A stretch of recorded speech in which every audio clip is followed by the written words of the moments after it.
to call to order the board meeting of the Corporate Authority. Is Tuesday, May 12th at 7:03 p.m.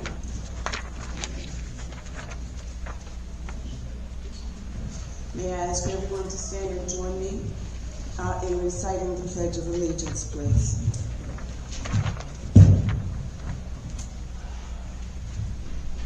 I pledge allegiance to the flag of the United States of America and to the republic for which it stands, one nation, under God, indivisible, with liberty and justice for all. Clerk, please call the roll. Trustee Burns. Absent. Trustee Jones. Here. Was there a notice or No, ma'am. Trustee Johnson. Here. Trustee Sterling. Present. Trustee Sapp. Here. And Trustee Dr. Winston. Here. May I have a motion for the adoption of the agenda? However, I know that there is one change and I can entertain it now and or later, and it would be under the ordinances and resolutions. May I have a motion to adopt the agenda unless someone else has items that they would want to see removed? Hearing none, may I have a motion to adopt the agenda? It's been moved to adopt the agenda. May I have a second? Second. It's been moved and seconded. All in favor? All in favor? I only heard one aye. So I've heard two. Are there any nays? We have to vote, people. Are there any nays?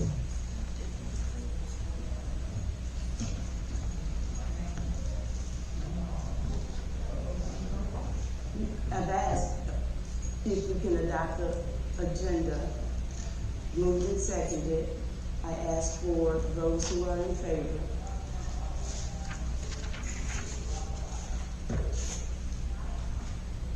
And then I ask for those who are opposed. And I hear no response. So therefore, Attorney, is it okay that because we can't adopt the agenda that we cannot proceed? There were no nays. Okay, we will move. For clarification, was that Trustee Dr. Winston that motion that Trustee Sapp had seconded? Yes. It was kind of quiet. Can I ask that y'all please speak up much louder than what you do? Thank you. Thank you. I am going to ask for meditation by our own Pastor John Hicks. Meditation by Pastor Hicks.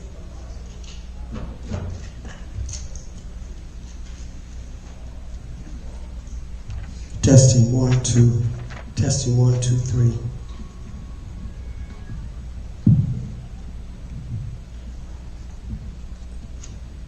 Before I pray and ask everybody to stand, I'm here for the whole entire village. I'm not here for no individual. I'm here to pray for the mayor, for the village clerk, and all the trustees. I have all of you in mind. I know your names. I thank God for you. Just want to let you know I'm praying for you. And that God always answers all of my prayers. Just think of that for a minute. He answers every prayer. It's not on an individual basis. That's how I pray. And God gives me an answer. And it's not always yes, y'all. It's not always no. For the most part, it is wait. So bow your heads. Heavenly Father, we are grateful for your grace and your mercy. Lord, teach us wholeheartedly how to extend the grace that you have given us to one another. Lord, I ask that you grant us the wisdom that will help us in our learning, that will help pave the way for this village to move forward. Lord, I'm your humble servant. I'm only here to do what thus said the Lord, and to be able, for the best of each and every individual, to do their best, that God-given ability that God has blessed each and every one of us with, to make the righteous decisions in everything that we say and do. I pray this in the name of Jesus, that God will hear all of our prayers, and he will answer them according to his will. Not my will, but thine will be done. And I pray this prayer for each and every person that is in this room, that you got up this morning and God has allowed you to be here tonight. So let's make the best of tonight. Let's do what thus said the Lord. Let's help one another, be there for one another, do the godly thing and the righteous thing, that we can get the victory and God can get the glory out of our prayers. That's why we pray, so God can get the glory. He deserves it all in our lives. So I ask for each and every one that God keeps that halo covered over you, that keeps you from hurt, harm, and danger. This is my prayer for Village of Sauk Village. Keep us, Lord. Lift us up where we belong. This is my prayer in the mighty, matchless name of Jesus, I pray. Thank God. Thank God. Thank God and amen. God bless you. Thank you so very much for listening.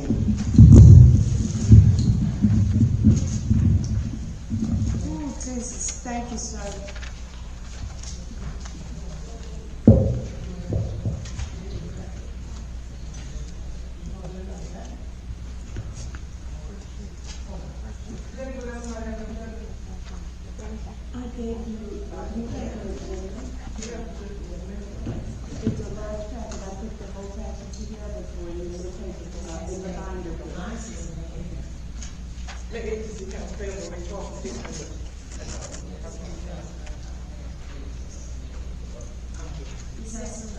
This is Clerk.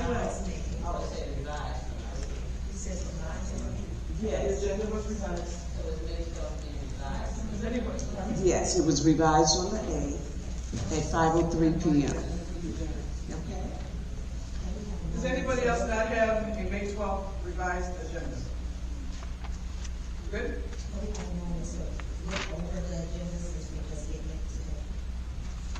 Yes.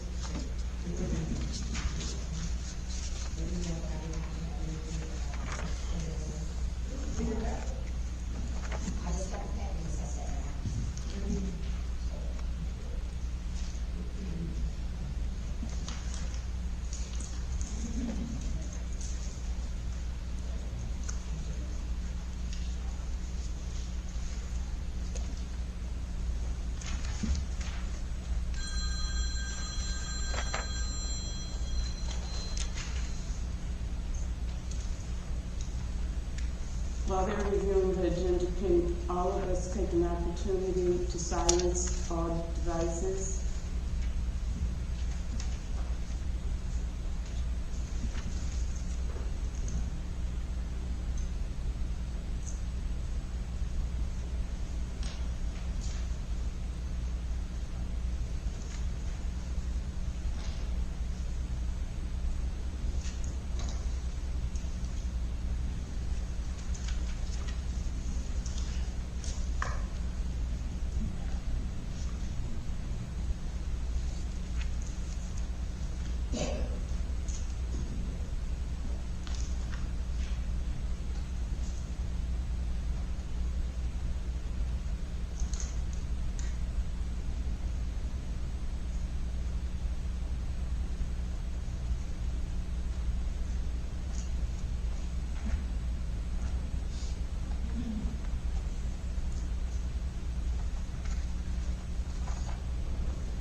Yes, About the agenda. yes. Under petitions and agreements and actions, item 1, I think that's a, opening statement of the motion.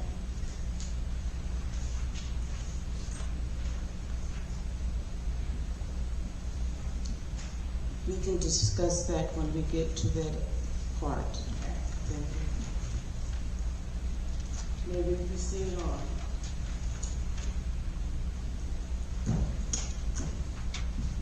May we proceed? Yes. Very good.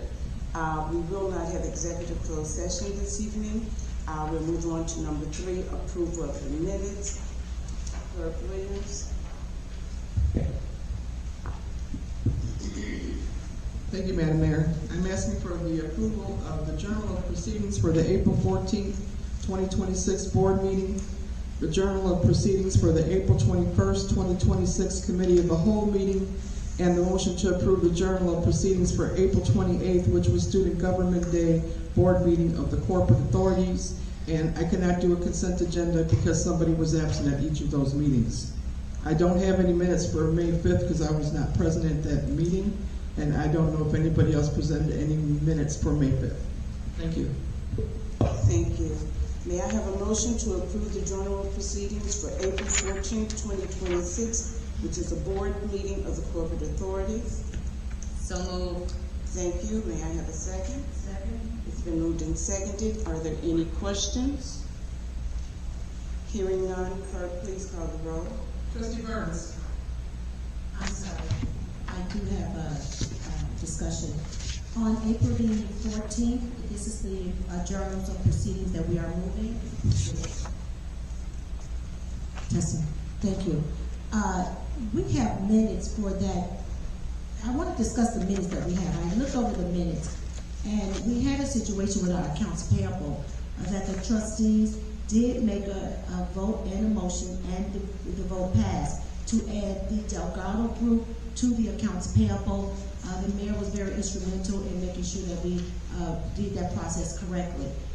We did motion, we did it correctly, it did pass. But we did find that that group was not put on the accounts payable.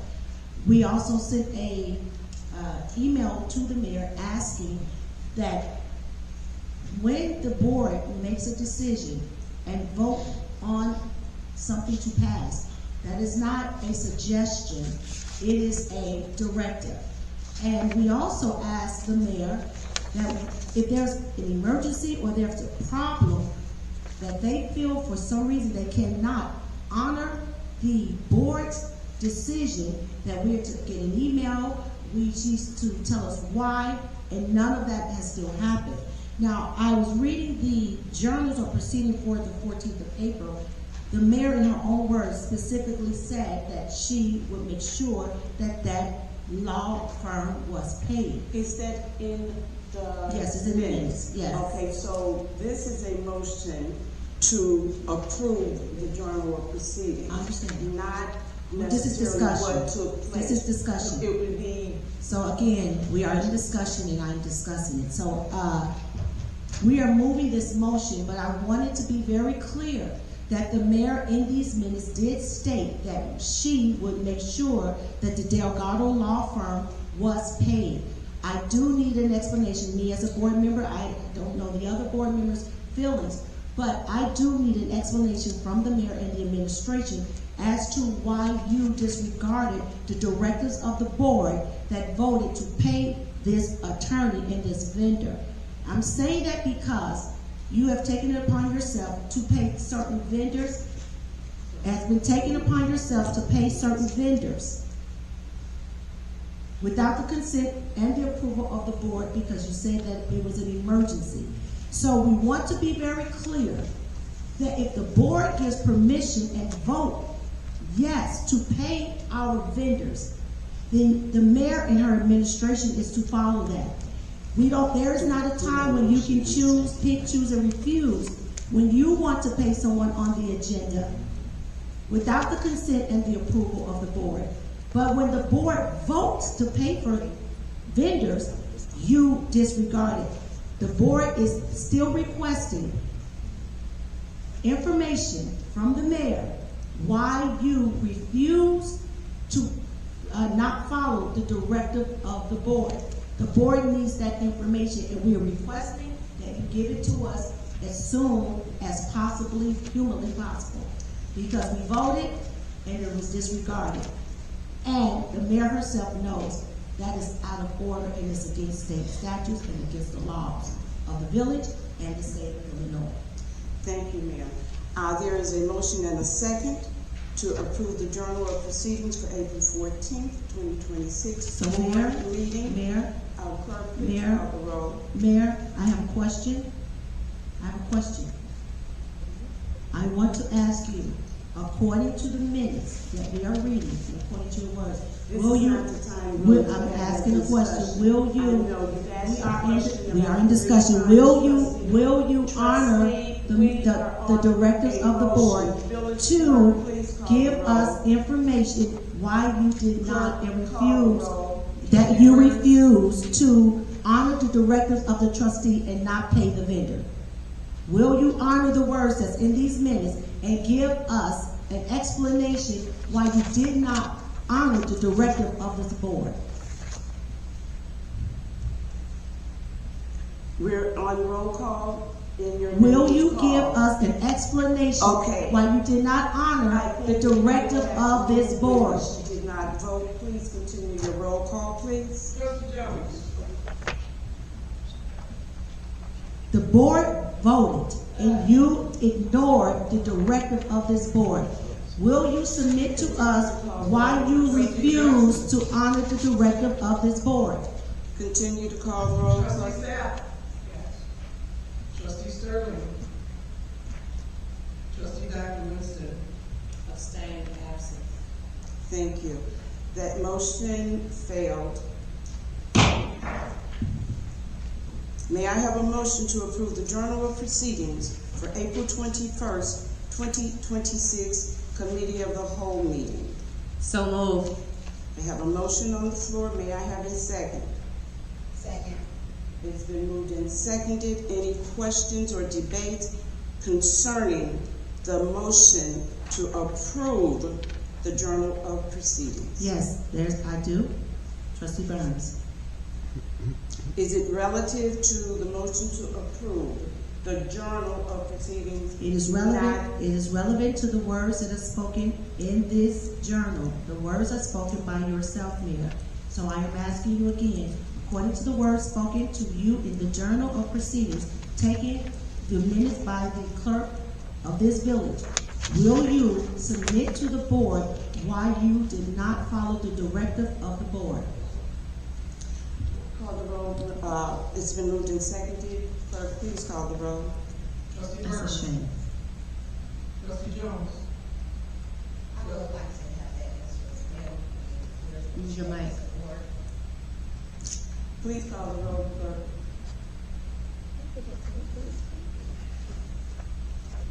Trustee Johnson. Trustee Sapp. Clerk, we're waiting on the mayor to answer the question. That's why we're not saying anything. I know, but she's telling me to go on, I and you all mean, are not answering, so. Yeah, because we waiting on her to respond to the questions that's been asked to her multiple times. The minutes are just gonna fail, so what's gonna happen, because there's not enough votes to pass them. So even though the minutes are correct in content. There was a question on the floor though, clerk. I know, I understand, so I. More than one time. That's what y'all want me to do, I just don't like. And the bottom line is, we are the trustees of this village. There's no need to have trustees, that if we vote and the vote passes, the mayor is to follow that directive. We've asked if there's a problem that you find afterwards, that you submit that to us in writing. You have said in the minutes that you will honor the vote. I'm asking you, Please Mayor. finish calling the roll. That's rude. That is very rude. Yes, you have a question relative to the approval of the Journal of Proceedings? Because that's the question on the floor.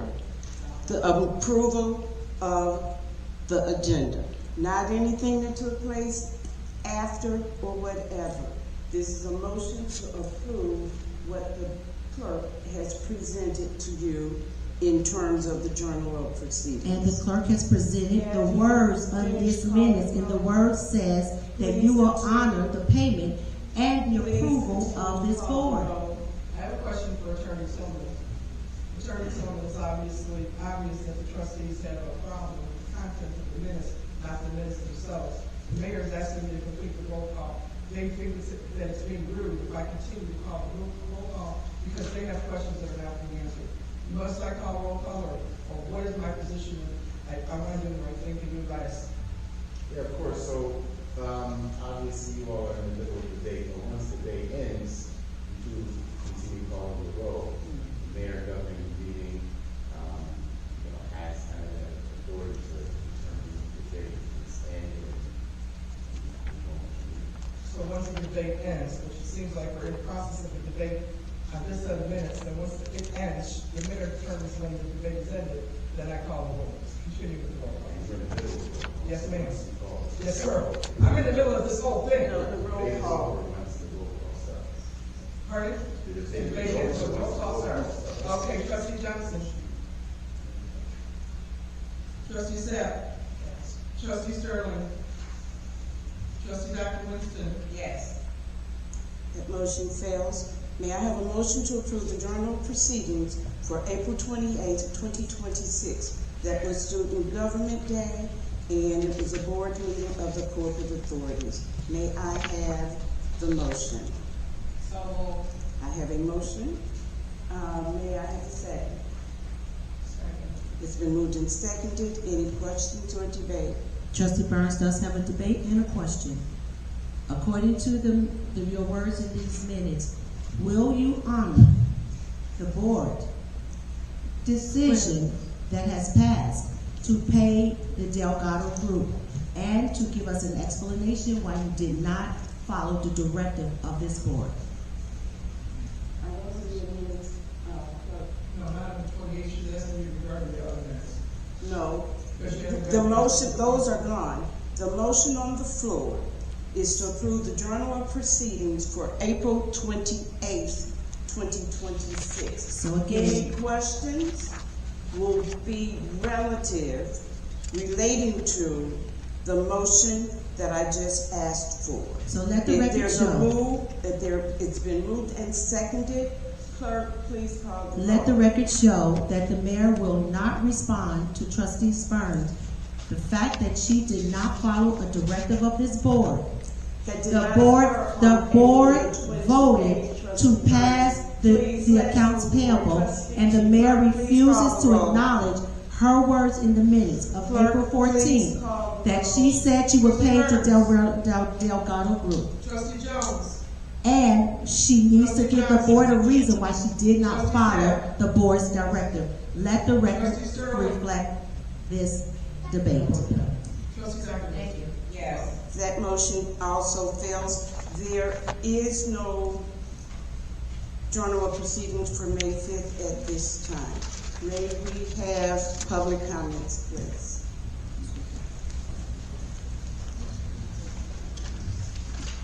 All questions and comments must be directed to the mayor. Each speaker may comment on any matter concerning the business of the Sauk Village municipality.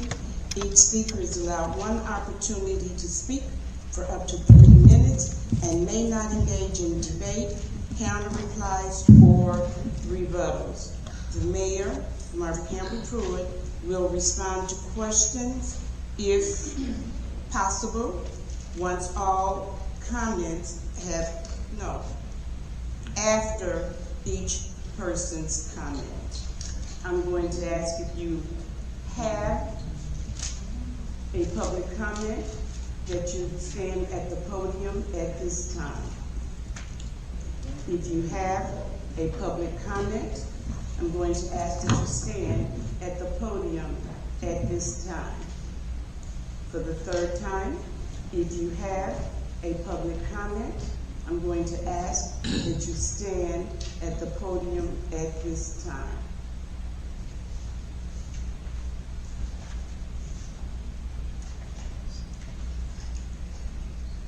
Those individuals that's at the mic now, We'll proceed to give public comment. No one else may rise for public comment at this time. Go ahead. My name is Mrs. Jones, Katana Jones. You know, as I sit here and I look at each and every one of you beautiful ladies, you smart and intelligent ladies, I don't think I see a dummy in the group. But I do see division. I see people standing off, grouping. And this is why we can't get this village moved forward. We are residents that come here, and we don't want to sit up here and hear all of this shit. Please watch your Excuse me, but it is. It's just being wrong. If you can't get it together and start working together, why don't you just quit? Because we would be better off without you, not with you causing all of this tension and pressure. Not a one of you all stand together. You stand separate, 3 on 3. What sense does that make? When you all should be working together, not separated. I am sick of coming here, hearing you all get into these little petty estrastone things every week, where you come here and you argue over pettiness. Pay the bill. I don't care who it is. Pay the daggum bill. And just let us move. No, I don't accept you three's clap. I don't accept your claps. Because you three sit up here and you eye each other, you nod each other, once is up there, don't know nothing. And I'm sick of it. Yes, I'm calling you out. And if you don't think the residents don't have any power, because we do.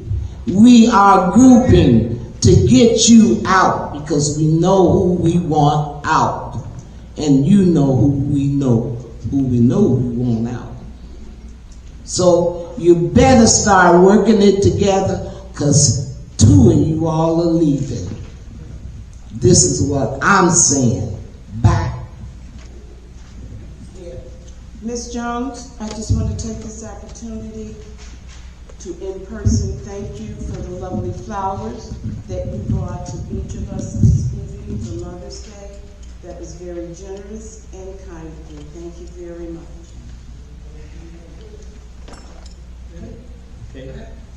Okay. David? Okay. David Fields. No, Madam Mayor, I'm a strong believer in there isn't a situation unless you do create a situation.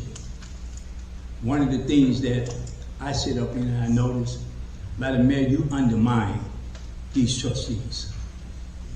You disrespect these trustees. You don't give them the authority that they have. They have more power than you do, Madam Mayor, because they carry a vote, and you only carry a deciding vote. And when they vote on something, it shouldn't be no ifs, ands, and buts about it. It should be followed through on. The only reason why I can see any reason why anything does not get passed once it is passed by the trustees is that it's something else added into it, and it makes it personal. The only way this village can move forward is through the head. And Madam Mayor, you are the head. You cannot be impartial to these trustees. They hold you accountable and you should hold them accountable.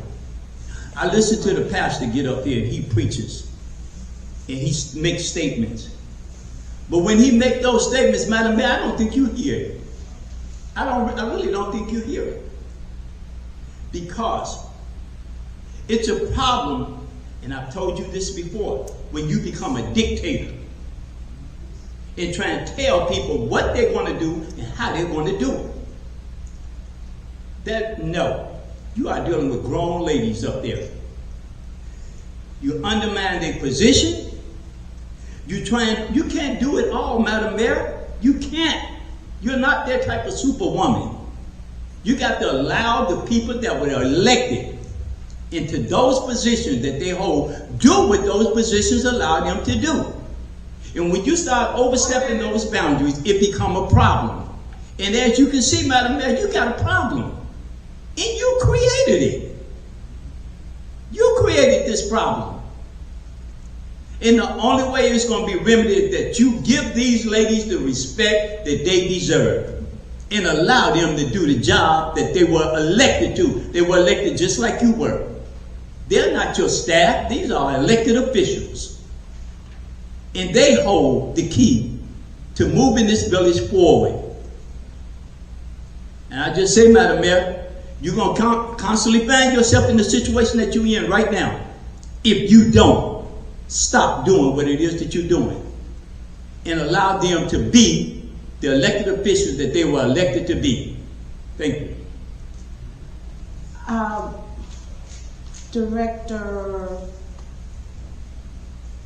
Finance Director, I'm sorry. I'm going to put you on the spot, and I'm going to ask that you come, take a mic, and please explain to the trustees why.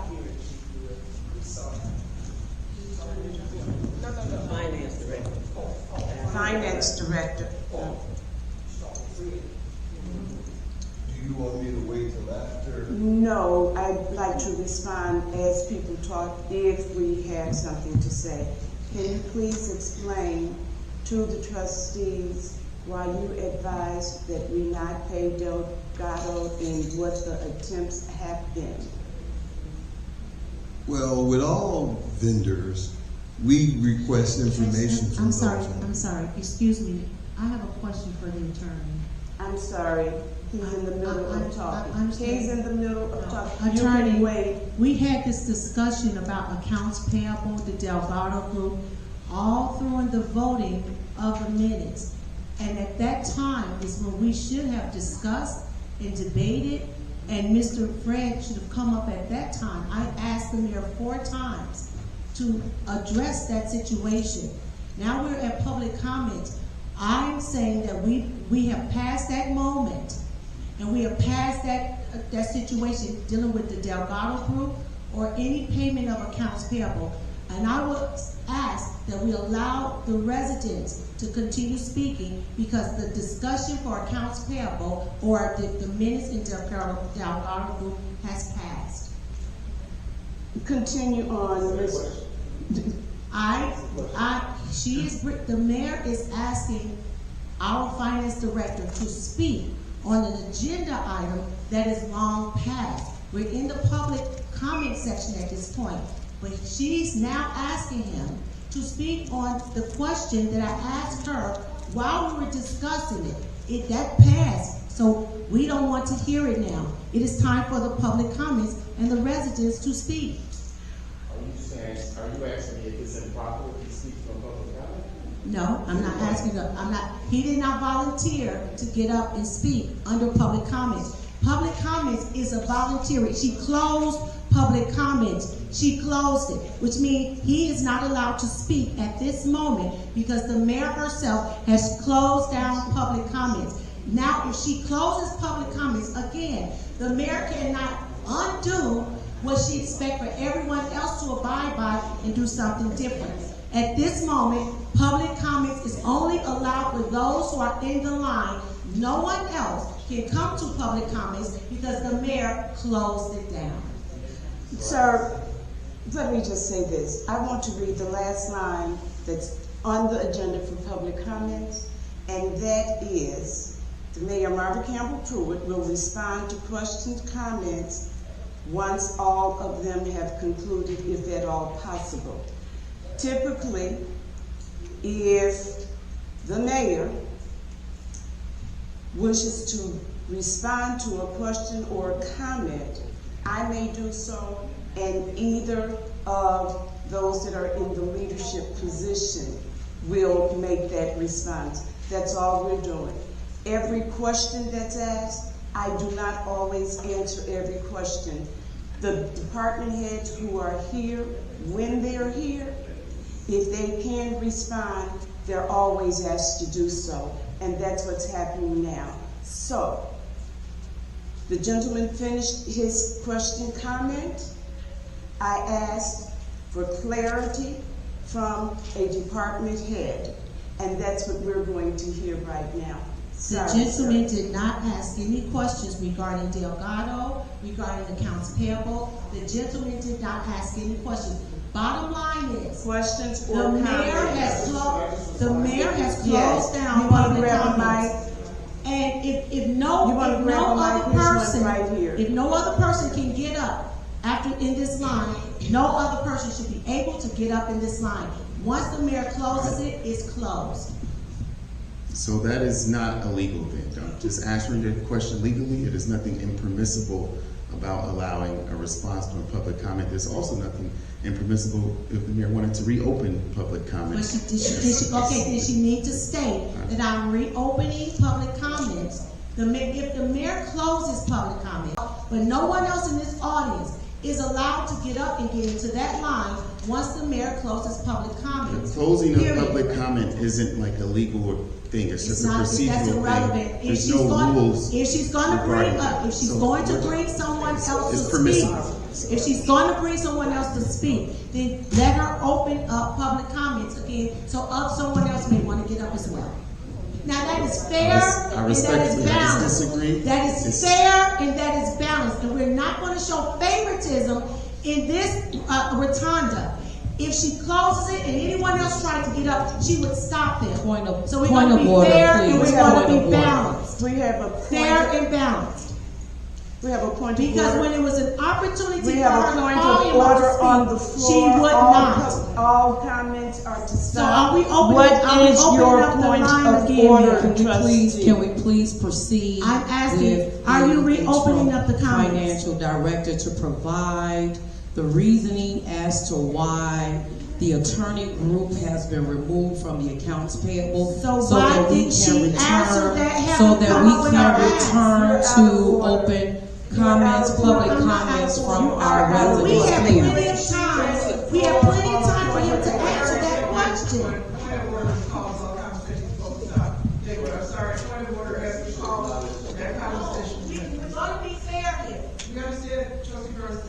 This is a procedural thing. We have to follow the rules. Point of order. Continue on. We're going to be fair.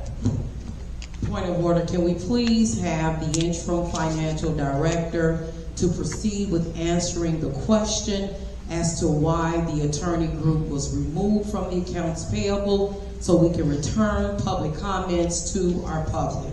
He can answer that. Point of order. I want to know why Mayor excuse me, point of order. Yes, I can, because if you can do it for her, that's where the division comes in at, and I'm sick of it. You could have gave us that same respect and asked him to come up, because not only did she ask, I said I would like to know as well.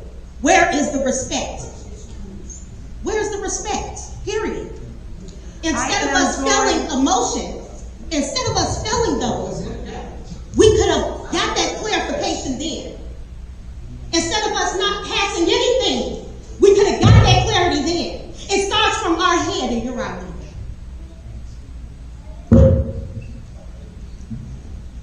Continue, sir. Well, like all vendors, we get information from vendors, especially vendors that are a year old. Those invoices were a year old, so we asked the vendor for some information. To my knowledge, that information has not been given back to us. It won't come to me, but it has not been given back to us. So we can't process those invoices. Point of information. The point of information does not interrupt. Continue. Point of information, I have a question. Continue on, sir. I have a question, Mayor. A point of... Point of order then. people, are we gonna do this all evening? Mayor. I gotta get my question asked. We're never Because you going- just set up here to this board and lied. Do you recall, sir, me coming in your office and I emailed you way before April 14th? I emailed you 3 zip files that's in your computer. First, I did not And lie. For one, sir, That's I'm still one speaking. I got problem. the floor. No, I have you the attacking floor, my sir. character. You must No, learn I did proper not procedure. lie. When a trustee has the floor, you have to wait. Okay? That's what happens in government, sir. I'm so sorry. Okay? So again, I'm asking you a question. It's a yes or no question. Did I not provide you with 3 zip files to your email prior to April 14th? Yes, you did email. Okay, so why are you sitting up here telling this board and the mayor that you did not receive these files from Delgado? I did not say that. Sir, Madam you just Trustee, said you're sitting there not- waiting on Delgado No, to I did send not you. say that. You I did, said we were sir. waiting on information The files from are Delgado. here. The I did descriptions not say are I was here. waiting on invoices. Sir, again, I have the floor. Okay. You must learn how to Okay. respect this board as well. Okay. As a director. Sir, I'm not going to have you endure this at this point. You shouldn't have did it in You're the not beginning willing. then. That's what we were telling You're you. not willing. No, to we're hear willing, but don't come to reason. us with lies, Mayor. Okay, thank you. We're not going now, for it. Did you have a point? If you don't like it, then go. No. Trustee Jones, you had a point of order? May I hear your point of order? I said to my lawyer, I wanted to know why was it that those questions wasn't asked immediately before to us, so that we get clarification. I used the, I said the point of order as far as before we were, before Trustee Burns even asked about it, why wasn't he brought forth to us to get that clarification then? Before anything had to pass or anything, we want to make, I'm sorry, I'm not trying to point the finger, but it makes me look bad because I want to get an understanding of what's going on. And he could have came up and said what he had to say then. Thank you. I have no comment for that. We can continue on with public comment. I'm ready.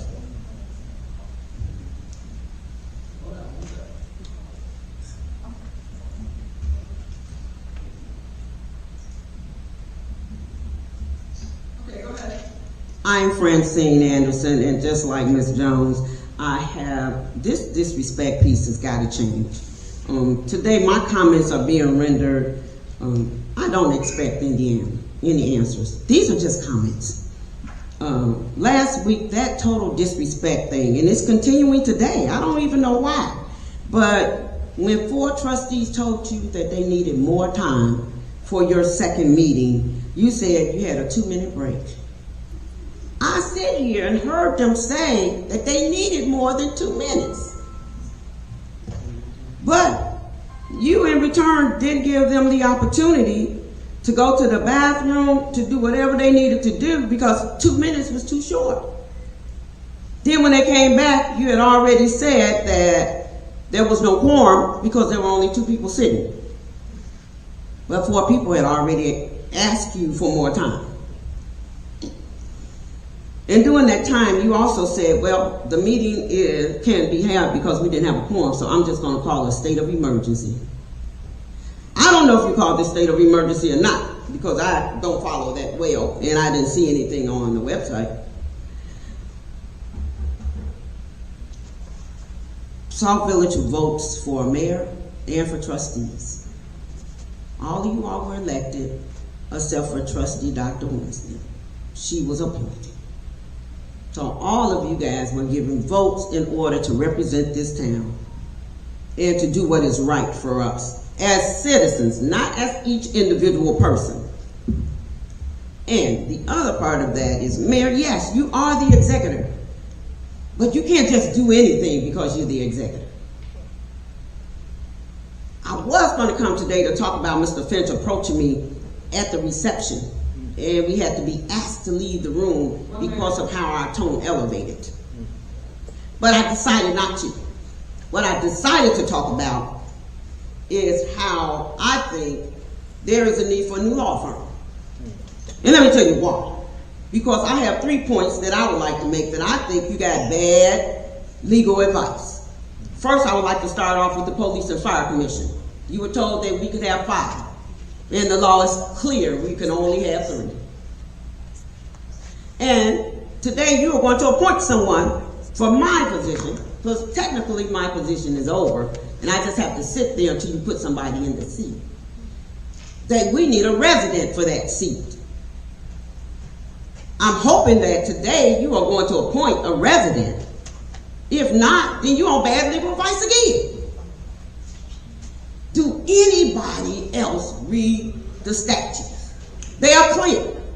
They're very clear. Reading is fundamental. You used to be a teacher, so I know you know. Reading is fundamental. Time.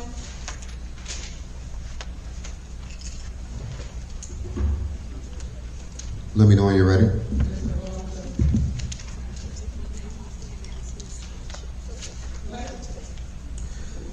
David Smith, resident. First, regarding the finance director. So at the end of the meeting last week, Trustee Johnson is leaving, and she asked the finance director a question about the Delgado Law Group and the invoices that everybody's been debating for the last couple of weeks. His response was, I'm not getting into that political stuff. That's between y'all, and I really don't care. That's what he said. I was there, I'm a witness. That's the wrong attitude to have, in my opinion. He should care, because the village finances are a part of his job. Now, leading into my next thing, has anybody called Village Hall recently? Because from my knowledge, the phones are off. I want to know why the mayor, who's all about transparency, hasn't notified the residents that they need to go about contacting Village Hall in a different way. Why are the bills not paid? Because at the end of the day, a simple phone call should have sufficed. If it was only a few days behind. If it was months behind, okay, maybe that's a different story. And before anybody goes and tries to blame the board and say, oh, well, they missed the meeting. The same way, it might not have classified as an emergency legally, but executive authority or an executive order would have sufficed. The same way you authorized $10,000 without board approval to get the new key fobs for the building. So I'm not really understanding why we don't have phones in Village Hall. That's terrible. And to me, it's bad management. I just don't understand what your management team and what your administration is doing. How could they not make a phone call and say, hey, you know, our next meeting is on such and such a date, we'll get it to you. All of the meetings that were missed in the last administration, phones never got cut off. Next thing, the agenda with the seating. I think Trustee Johnson mentioned it, but I think it's worded wrong. Number one, if you're going to authorize $1 million, what happened to the interest? It was originally purchased at $1 million. So where's the interest going? Because it's not stated in this motion. And also it cuts off after finance department. What are you authorizing the finance department to do? It's an unclear motion, and at this point, legally, I don't think it should be put before the board. Because one, you can't vote on an open-ended statement. You're failing to notify the public of the proper business of the village. And how do you even know what you're authorizing if it's not worded correctly? And at this point, I don't even know if it's legal to change it. I don't understand how you guys keep making these simple mistakes.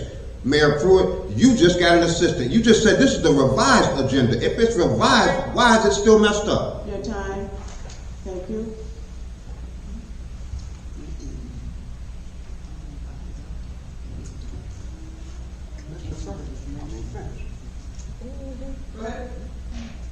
Anthony Finch, resident of Crete.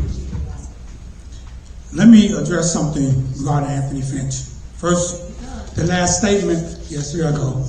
The $1 million was not what the CD started off with. It was $850,000 because I'm the one that put it in the bank account. So that was a wrong statement.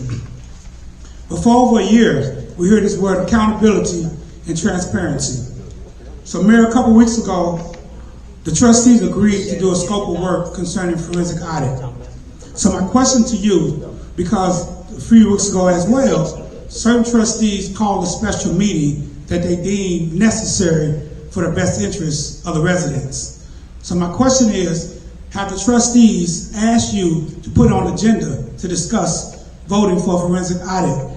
Because surely replacing the village administrator, the law firm trying to terminate a trustee is not as significant as a criminal activity.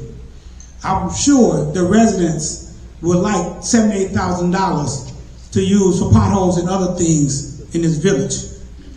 As far as the residents, Miss Person that just came up here, I did speak to her last Tuesday, because oftentimes people get on this mic as a minute ago and make false statements. That person made a statement, she has never seen an interim past a year in this municipality, and she's been to several board meetings. So I asked her to show me in the minutes where she ever challenged the former director of finance, who was interim for 2 years, the former village administrator, who was interim for 18 months, the 2 public works director, who was interim for also over a year. See, when you have residents talk about the disrespect, the accountability and transparency, it goes both ways. Because see, when all this started, it started with a $17,000 payment that this same board did not want to pay to the gas company, and the fire department and police department ran out of gas. It's the same board that did not approve IMRF, where residents came and they cussed out the mayor. Point of order. It's the same board. Excuse me, I said point of order. I'm not, my time is not up. My time is not up. You can wait till I finish my time. Stop saying that we did not approve anything. It's in the minutes. Not to get any gas when they can get gas. No, they cannot. Yes, they can. They can go straight up there to the gas and watch. And once again, you have incorrect information. I can give you the owner. Can I get some type of backup as far as dealing with the gas and watch on how they Yes, go? please tell me. Trustee, one of the trustees. You're right. Yes, we have done it in the past. Stop trying to make us look bad. And then you're talking about a forensic audit. A May couple I ask months ago, Trustee we Burns, just asked about a forensic audit, and I tried to enforce it. And when you sat there and said, it's $50 million, it's gonna be too much trouble if you all swept everything under the rug, and now it's okay? No, I didn't hear you. Say it again. Well, Mayor, you allow Mayor, you allow an interim village administrator to get up in the line for public comments, and he is not a resident of the village of Sauk Village. It doesn't matter. You should have held the spot to help tell him to hold on until his comments that's on the agenda. He's on the agenda already, Mayor. You should have told him to hold off until it was his time to speak, which his name is already on the agenda. Now, what's right is right and wrong is wrong. So, again, may I ask Trustee Burns, what process does the village has to go to get gas from Gas and Wash? If that was a statement that I was wrong, tell me the process that the village employees can go to Gas and Wash and get gas. Trustees cannot respond to public comments. So, Mayor, is there a process that the employees of Sauk Village can go to Gas and Wash and get gas? Because what I do know, we don't have an account for gas at Gas and Wash. That is a fact. Now, what has happened, the department has taken money out of their pocket, which is on accounts payable, and paid for their staff to get gas. So it's not trying to point fingers at the trustees. If you're going to say accountability and transparency, let's call it what it is. Let's call it what it is. So the fact of the matter, I brought, as the interim village administrator, an email that said $17,000 needs to be paid. Your time. That's why he needs to be fired. Thank you. Talk to the trustees any kind of way. So Thank you. Excuse me, audience, I'm going to ask that you silence yourselves. I'm going to ask that you silence yourself. Exactly. Yes. I didn't call any side. I just... Good evening, Mayor, Clerk, Board of Trustees. My name is Redonna Brown. I watched a video of last week's meeting, And it was very Can disheartening. you speak just a little It was louder? very disheartening to see the board not come back to the second meeting when there was business to be taken care of. What's I'm more going to ask disheartening, everyone to please silence yourself. what is more Thank disheartening you. is to get a call from a neighbor who's unable to get out and take care of her own personal business. And she relies on her telephone to call and get information and get her business taken care of. And upon diving into her questions, what she needs done, this is a response I got. Keep for calling. Number you dialed is not in service at this time. Thank you for calling. It's very embarrassing and it's disheartening. We have senior residents out here that cannot get out and come to this village hall to take care of their business. And their only means is to come to the telephone. I appeal to you, trustees, to do what is right, even if you don't agree with it. Pay the bills. Thank you. Thank you.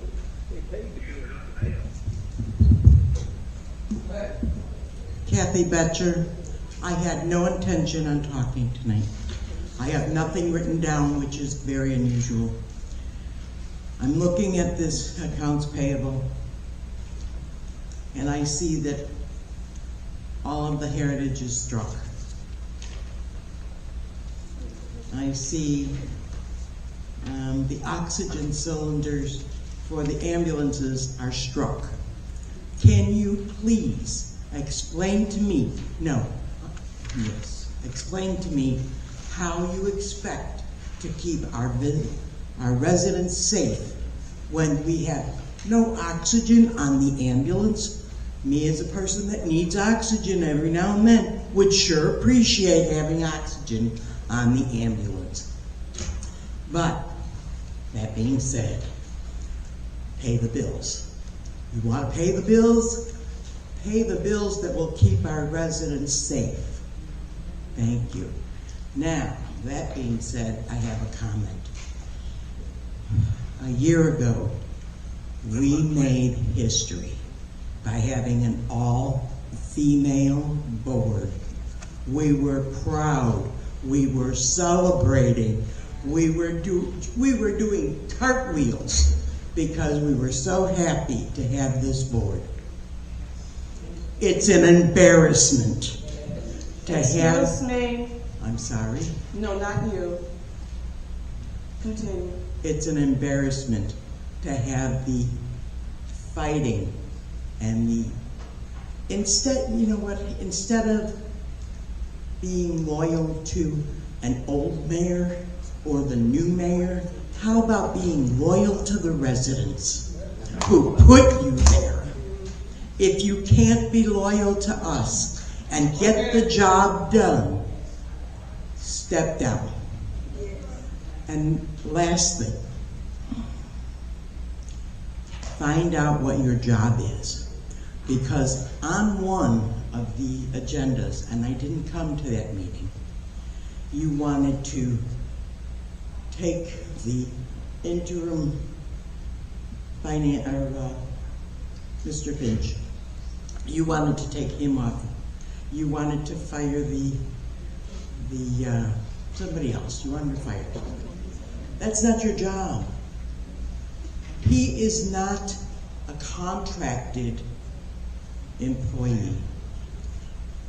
He is an employee, like I'm sorry, I am an employee. Like I'm an employee. You have no right to fire me. The only ones that can fire me would be Mr. Finch or the mayor, not the trustees. Thank you. But I would like to say, I'm sorry, Ms. Betcher, I would like to say that those items that you see on that accounts payable with the line drawn through, like Heritage, Afflagged, and a couple of other ones, those were paid through an executive order, okay, because they were they presented life-threatening events if they weren't paid. My name is Nathan Griffin, and I have several questions I would like to ask. excuse me. The first one is about property. I had someone go online and check out a house at 22238 Brookwood Drive. I found out that the village owns it. And that's been there since 2010. And I'm trying to find out, do you want to sell it? We can sit down and talk a price, because it's pretty much destroyed. Because it's been there, it's been vacant since 2010. Another house, 22238 Brookwood, right up the street. In fact, you get to that house before you get to the other one. And I have the name of the owner, and it's been vacant since '97. So the way I look at it, when the village has a house and they sell it, don't that help them in finance? That helps the village because you get revenue. Those are the two things, two houses that I was interested in. My other question is, I have a water bill, and it's quite large.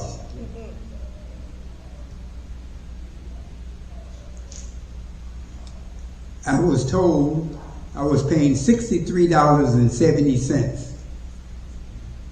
That's what I paid. But somehow or another, I let my son took over the bill, and it got out of whack, okay? But that's not really the question. The question is, I'd like to get it straight. There's no problem that I can't pay it. The problem is I want to know what I have to pay. And if I was to bring up the amount of the bill, a lot of people in here would shake their head. Because I know the village don't let nobody get with that bill I got. Your time, sir, you've exhausted your 3 minutes, so I will like to answer your questions that you have up to this point. I understand that you are interested in some property in your area. Know that we have a number of properties that's owned by the village.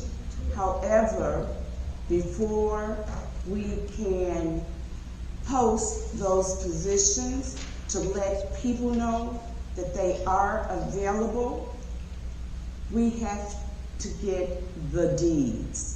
And we do not have the deeds, and we're in the process of pulling all of those deeds from a variety of places. So once we have the deeds, we have everything together, we are going to put out a notice with each of those homes. So be looking out for that. In terms of your water bill, I am going to ask that you communicate with Mr. Finch regarding your bill so that he can research what's going on with the bill and then possibly work something out between you and the village. Okay? I think that I answered both of your questions. Well, I definitely would like Sir, we can't go with rebuttals, I'm sorry. So, we can't go with rebuttals. After your time is up, I responded, that's it, sir, I'm sorry. But we can definitely talk offline. Well, We're that's going to fine. move on. Thank you. We're going to move on, sir. I definitely want to know, I answered, sir. when can we get this water bill straightened out? Sir, what did I say? I asked you to talk to Mr. Finch, please. And who shall I talk to? Mr. Finch. I said talk to Mr. Finch. You don't hear good. I know. Okay. Come on. Yeah.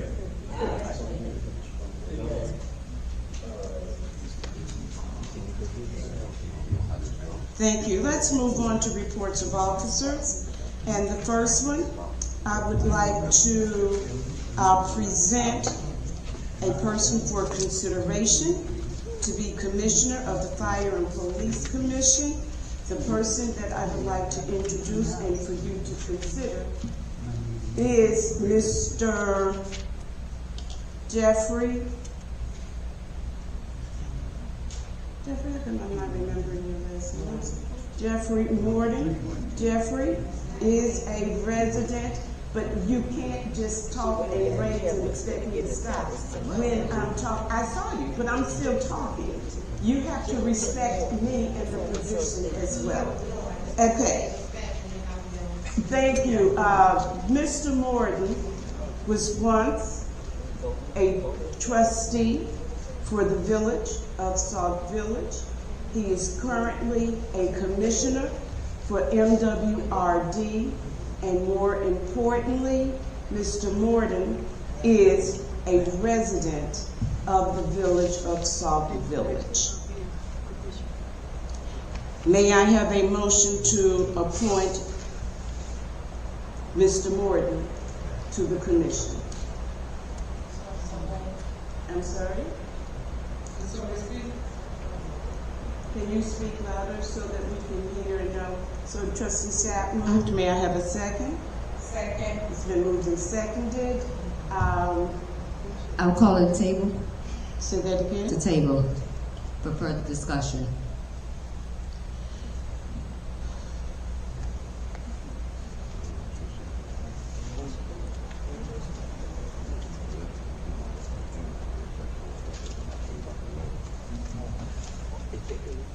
It will be on the agenda for the next committee of the whole meeting.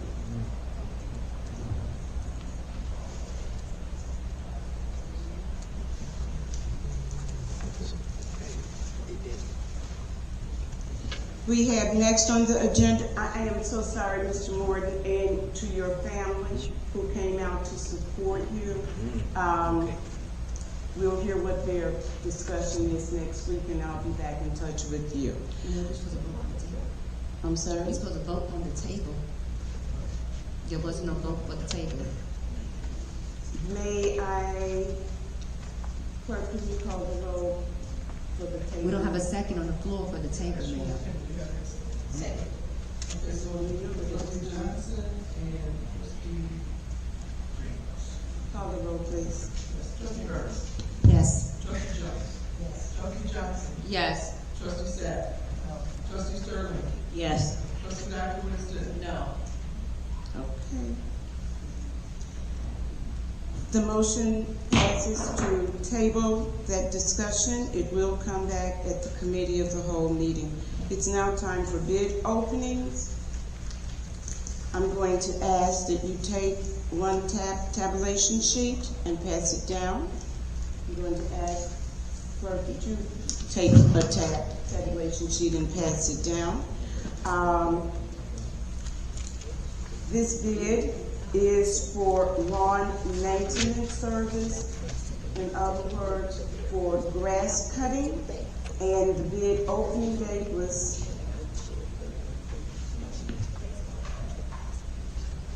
today, May 12th at 7. The date of the request went out on March 27th. The shut-off was April the 9th. The person that submitted the bid were giving, and it was posted in the newspaper, that the purpose of the request for bids is to obtain written proposals and competitive quotes of service and the prices from qualified firms for our lawn maintenance program. And the program, this bid rather, would last for a 2-year engagement. Yes, trustee. We have no documents on this. You generally don't get documents not for the bid because I'm opening the bids. It's a bid opening. I'm just asking. Okay, and I'm just telling you. Your tone. I know, watch my tone. I don't watch my tone, watch please your watch language. it. I'm not your child, just keep watching. Okay, let's move forward. I am opening the very first one. I think that in a lot of instances, this may be only the second bid opening that we've done since this board has been here. I will be opening the bids. I will tell you the name of the bidder. I will go through, I will look to see if they cite their experience, to see if they have references. I will be looking to see if they have insurance, everything that's on that first one, and the overall completeness of the proposal. We will also discuss what their bid amount is. This document is just for your review. It does not have to be turned in to anyone, but it's just for your review. Is there a question? You're about to open the bid for people that did submit? Why wasn't this brought to committee and discussed that we were looking for lawn care service? Interim Director, please respond. We've had lawn care service for years. The difference this year is instead of having one vendor, we decided to have more than one vendor because we have over 300 vacant houses. Because of the 300 vacant houses, we received a lot of phone calls because last year, one vendor was able to get to all the houses in a timely manner. On the flip side of that, the code enforcement now writing tickets for the next 2 weeks. It just see what people do is have more than one company with the same rate charge to not only cut the front yard and the backyard. Because in the past, they were not required to cut the backyard. We didn't really report because it's something that they don't practice. So at least since 2018 that I was involved. Do we still, this will be the second company? Are we still, does Laurel still? One of the companies, I think the other two companies are brand new. So Laurel is going to stay on board? He submitted a bid. So the company that was working with the village also submitted a bid to the village? Yes. Did his contract end or something? That's the thing. He's never had a contract. He's never had a contract? Not that I know of. He's brought in, he did the same work. That was under that administration. Derek didn't do that. May we proceed? Question? Yes. Mayor, you stated that you must open it in front of the board, but as I look over, it's already been pre-opened already. No. So it tore. See, it has a piece of tape on it. It's not solidly sealed. So how can we even vote on this if it's been already open? Make the notice on your paper. I'm getting ready to open this very first. We need to call for a table for further discussion on this matter then. So moved.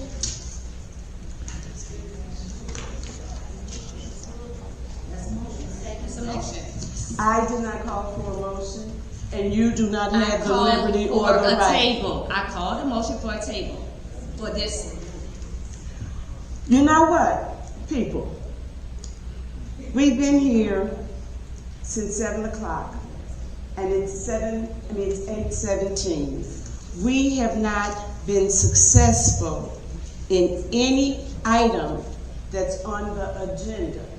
So if you have plans to continue on like this, we may as well not go through the rest of the agenda because it's a waste of our time and our residents' time. Excuse me, Mayor. Don't interrupt you. We're not wasting, the trustees is not wasting time. If we table something, there is no discussion.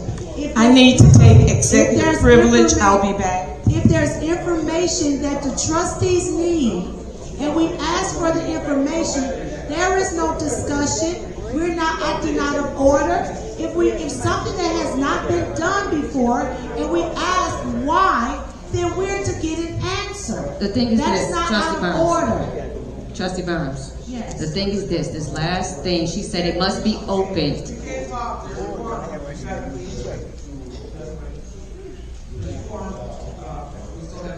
We have a quorum. What are you talking about?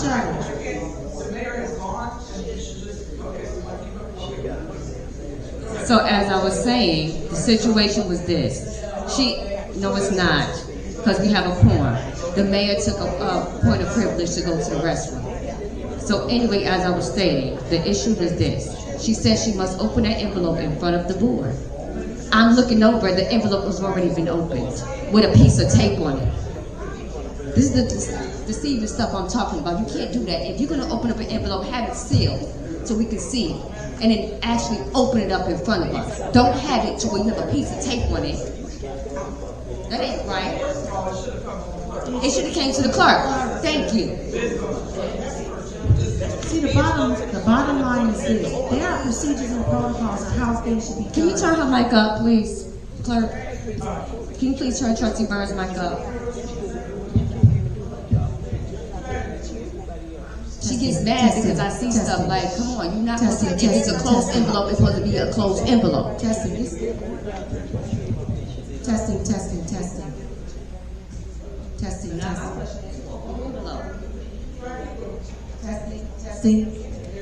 There we are. Thank you, clerk. That envelope is supposed to be sealed, not taped. So if the trustees see things that are being done incorrectly, we are to address it. We're not doing anything wrong. We're not being defiant. We're not doing any of that. The pastor is praying that we follow instructions from the Lord. Now, the mayor has the pastor here for a reason. If the mayor is acting out of order, it is the duty of the trustees to bring that to the attention of the board. Now, that envelope was not sealed. Neat, because we're up here looking at it. I see the envelope. It's not sealed. It has a piece of tape on it. Bottom line, it should have come to the clerk. It should have came to not the clerk the mayor. first. The clerk was supposed to open that envelope. The no one clerk else opens the envelope. And That's she how just it's sat here and always said she did been not open done. that envelope. So we can't just start changing rules just because we want to. There are procedures that we follow. And if those procedures are not being followed, the board is going to question it. Point blank, period. She should know that. And although the interim director, village administrator gave an explanation, that is not a usual way that we do things. Generally, if we need additional contractors, it comes before the board in discussion through the committee of the whole meeting. That did not happen. So again, if the mayor is acting out of order, the board will bring it to order.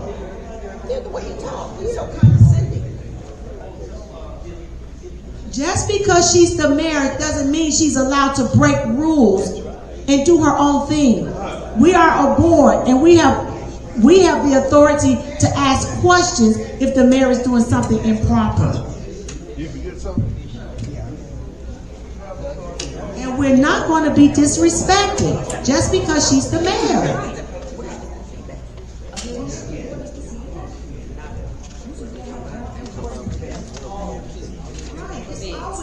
Brown envelope. It has always been sealed, and it has always been given to us through the clerk. So now the clerk is not doing her job.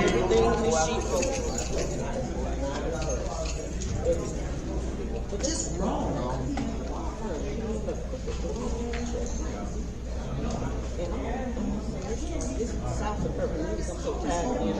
It's always been and if we needed some additional contractors, it's always going to be an issue. Okay, thank you. We will forego the bid openings, and I heard someone say that they were always in yellow envelopes. They come however people send them. If they come in a white envelope, yellow envelope, it doesn't matter. People present them as they would want to. Again, Mayor, this is an unusual process. The clerk always opens the bids. No, she does not. Yes, she does. You did it as a clerk. No, I handed them off to the mayor. I handed them to Derek Again, Burgess, If there was contractors needed, that should be discussed in committee of the whole, Mayor. Okay, I'm going to ask Mr. Finch, I'm not certain how much it costs for us to publish it and post it in the newspaper. I'm going to ask that you contact the same people who provided me, but then open it to anyone else with the new close date, and we'll decide on what that closing date will be at next Tuesday's committee of the whole meeting. Is that okay? Thank you. Let's move on. Thank you. It should have been a Motion for a table on the floor. May I have a second to table? I'm sorry? It was seconded. Okay. Clerk, call the roll. Trustee Burns. yes. Trustee Sapp. Trustee Sterling. Yes. Trustee Jones. Yes. Trustee Johnson. Yes. Trustee Johnson. No. That motion to table will pass. I do have a couple of other things that I would want to say under the mayor's report. I'm going to ask that you reserve Monday, I believe it's May 25th. That is Memorial Day. Anyone wishing to work on that program, you're more than welcome to provide your insight and your input. We welcome all of it. I am going to ask, though, right quick, those bid tabulation sheets that I gave you, can you please return them?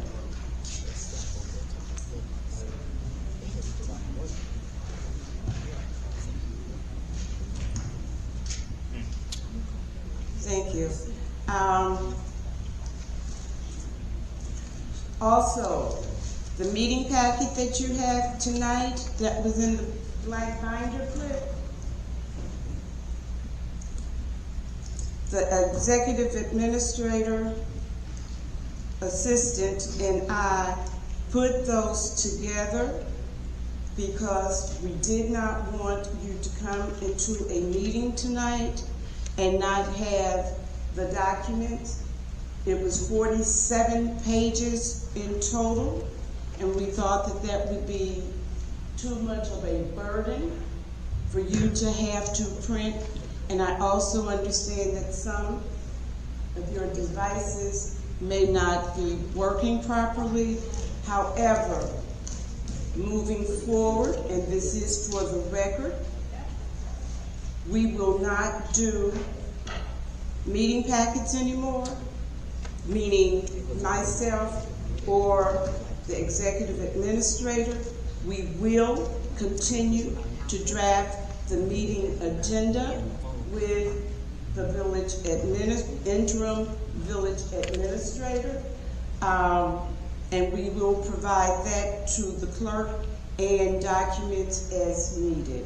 But I think that it's between the trustees and the clerk how you're going to receive your meeting packets going forward. Trustee Johnson. Mayor, as I see it, that will be an issue because again, my village phone is inoperable, not to mention my laptop does not have any programs on it. So therefore, I told y'all this multiple times and nothing has been done. So for you to say that we're not going to print out agendas anymore, how do you expect me to get agendas now? No, that is not quite what I said. I said that I will still be compiling the agenda. If there are specific documents that go along with the agenda items, I will not be copying. There's a difference. And my question to you, Mayor, is my village phone does not work. I have no village phone. My laptop is not working. So you can have these back because the village paid for them. Here you go. So therefore, I'm going to still maintain that it is not customary for the mayor to make copies of the agenda, to post the agendas, and to make copies of meeting packets. It's not the mayor's responsibility. I have been told in the past that I'm trying to overstep my boundaries, I'm being disrespectful, that I'm trying to take over the clerk's role. I'm here to say I'm not trying to take over the clerk's role, and I refuse to take over the clerk's role. So those of you who advocated for, okay, the mayor is not doing meeting packets anymore. So I've asked a little early, just a few seconds ago, that your meeting packets being copied and delivered to you, I'm going to ask that that is between the trustees and the clerk. All I'm saying is the mayor will not be doing meeting packets. I have a question, Mayor. Yes. Who is typing up our agendas now? Because I know the clerk is not. The newly appointed, not interim, but administrative assistant. And the thing is, people, we know that people make mistakes. We're all human. Yes. And so there have been mistakes on here. But all you have to do is, all we have to do, if you see something that you don't like the wording, or if they left out the end of a sentence, all we have to do is we have a process. And that is, you can always Mayor, we did that process. We emailed the clerk to let her know that that motion that's on the agenda was an open-ended statement. She emailed y'all and let y'all know, and it hasn't been changed. I did not see that, but that's okay. I want to make a statement. I even sent in a motion towards the motion that you asked me to send, and no one answered me back. It was done already. And you see what happened? It's an open-ended motion. Okay, you can make the amendment, okay? Trustee Burns. So what I need to say is this: I want to be very clear. You're saying, before you said that you were going to deal with the agenda. So now you're saying that it's back in the hands of the clerk to copy, but it's in the hands of an administrative assistant to. No, she assisted me with drafting and typing based on the items that's fine. I need to understand now. No, I heard you. I need to understand now. Who do the trustees submit our agenda items to if the clerk is not the one doing it? Okay, I sent you an email to that effect about a week or so ago, and I asked that you send the agenda items to either Mr. Finch or myself. That's on your email. So, no more agenda items going to the clerk at all?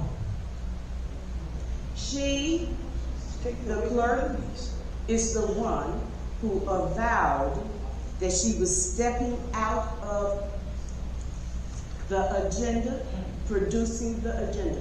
She said it 3 times she said it 3 times. She does not want any part of dealing with the agenda any longer because the process is too difficult. And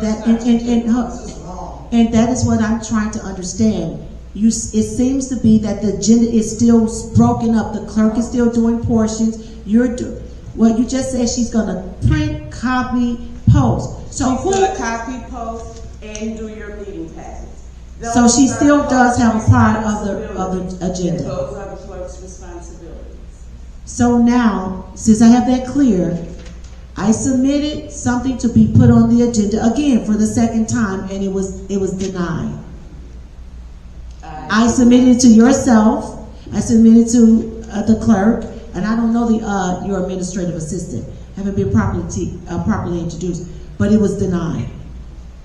I do not recall denying anything, trustee. But let's, I mean, this Well, was. I'm just saying it was denied because it's not on this agenda. So I'm trying to find out who denied What was that the request. item? Was it on the committee of the whole meeting? The item was sent on Friday as instructed, and I requested it to be on the agenda. I sent it to you and to the clerk. It does, Mayor, we don't have to discuss anything. Mayor, I submitted by protocol, 10 o'clock by Friday, what I needed on the agenda. I sent it to you, I sent it to the clerk, and it didn't show up on the agenda, so I'm trying to ask, why? I don't recall saying that we didn't discuss it at the So committee of the so whole when I meeting. send emails Usually it goes to the committee of the you, whole meeting first. Mayor, you just said that we're to send these items that we want on the agenda to yourself. You just said that. So I'm asking you, no, it does not. No, it does not. It's been to the committee of the whole. That's the reason why I submitted it and asked to put it on the agenda. It's been before the committee of the whole many, many, many times. Because you're trying to overtalk. It is you asked me to have it go through the committee of the whole. It went through committee of the whole. Why was my item rejected? Okay, well I sent it to you according to instructions. Then Mayor, you have to get this together, Mayor. Because I follow protocol and you're saying you didn't get it and you have no idea. So if the trustees is submitting, then you have to be able to tell us why our things are not being placed on the agenda. Another disrespectful act from your part. Go ahead, clerk. Thank you. That's why everything is being tabled. And everything will continue to be tabled if you don't follow instructions. Mayor, instructions is for you to deal, yes, follow your own instructions, Mayor. If you're telling us to submit our agenda item to you, then you have to get it, and then you have to follow the instructions. Put it on the agenda as we ask. That's why everything is being tabled, because you're not following the directive. Keep tabling. Clerk, please move forward. Thank you. Good evening, everyone. First of all, the blood drive that was scheduled for this Saturday. Pardon me? Louder? Thank you. Good evening, everyone. The blood drive that was scheduled for this Saturday has been postponed, probably to May 23rd. I'm trying to get another date. I didn't know I had a family commitment this Saturday, and we're looking for May 23rd. I have 5 people already set up. I would like to have 20, which means I'm 15 people short. And I want each and every one of you to find somebody to send over to the senior center on the 23rd between 9:30 a.m. and 1 p.m. to donate blood, because that is very, very important, and there is a shortage. And you know I support blood drives. Now, look for the definite date. I'm trying to get to 23rd. I apologize for the delay. Now, to get to my actual report, what I think we need, and this is just my suggestion, I think we need a parliamentarian that has nothing to do with anything or anybody from this board, and they need to sit right there, and they need to tell all of us when we're out of order. Because when we call each other out of order, we don't listen, and we just keep going and shouting and screaming. And I think what we need is structure, because I don't know if we're ever going to heal, but this is not the way to heal. I've been going through this since 2009. This is not my first rodeo. I've been through these meetings for a long time. But it's gotten worse than ever before, and all I can say is it's hard to sit here. I know it's hard for you, it's hard for me. But as one of my things, I'm going to put out there a parliamentarian, and I'm going to do the research. I'm going to see if I can find a college kid or somebody who's willing to come here and spend the time with us and call us out of order when we're out of order, because we're out of order. I'm disheartened that when I say I spent hours on my minutes, I used to always say I'm going to do my hours. I never said I was going to do my minutes, because I locked myself up in my bedroom and I would get into these minutes. And if you look at these minutes, they're 13, 14 pages long. It's because I take time when I do my minutes to reflect what happens at a meeting. But I guarantee you, I'm seriously considering time it started, time it ended, who was present, and just a little bit of conversation about what happened, because it's disheartening to me that those minutes got failed today. And I understand why, and I understand the trustees' frustration. I was a trustee, I've been a clerk, I've been coming to meetings since 1987. I understand the frustration, but we gotta take care of business, okay? And I know, I understand your frustration, but understand mine. I mean, I worked hard to get these minutes done, because they gotta be in within 30 days. I worked hard to get them in. And they'll be taken care of in 2 weeks, I understand that. No. I just want y'all to understand how I feel. First of all, I always thought that bids should be opened by the clerk. I thought that the notice always says that bids should be submitted to the clerk. So maybe that would stop some of this hubbub if bids were delivered to the clerk. Okay, because I totally forgot this bid was even in process because it started in March. So we do need the lawn service, and I hope that it comes back on the table and it's handled properly. But in the future, I do believe that the bids should come to the clerk, just to make that mention. And I know that there's a lot of disrespect. You know, what you see here is this much of disrespect, what's actually happening. There's a lot of disrespect going on.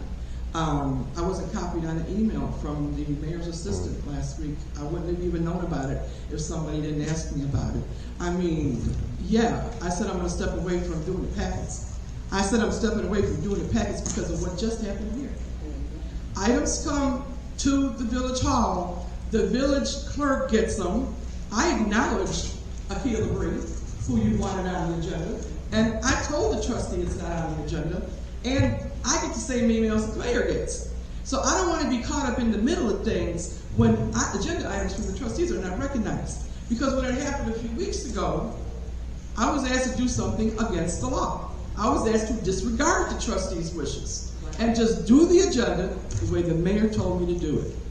I am not going to jeopardize my position as the clerk and do something I know is wrong. We've got to be able to communicate with each other. Yes, that was a huge agenda when everything finally came to the table. It was a 4.5-hour meeting. We got to stop that. We don't have to bring everything to the table at one time. Yes. But we do need to be cognizant of what's most important, and everybody needs to respect everybody's ideas and wishes. So when the mayor said I gave up doing agenda, yes I did. I made a point-blank statement. I want nothing to do with the agenda.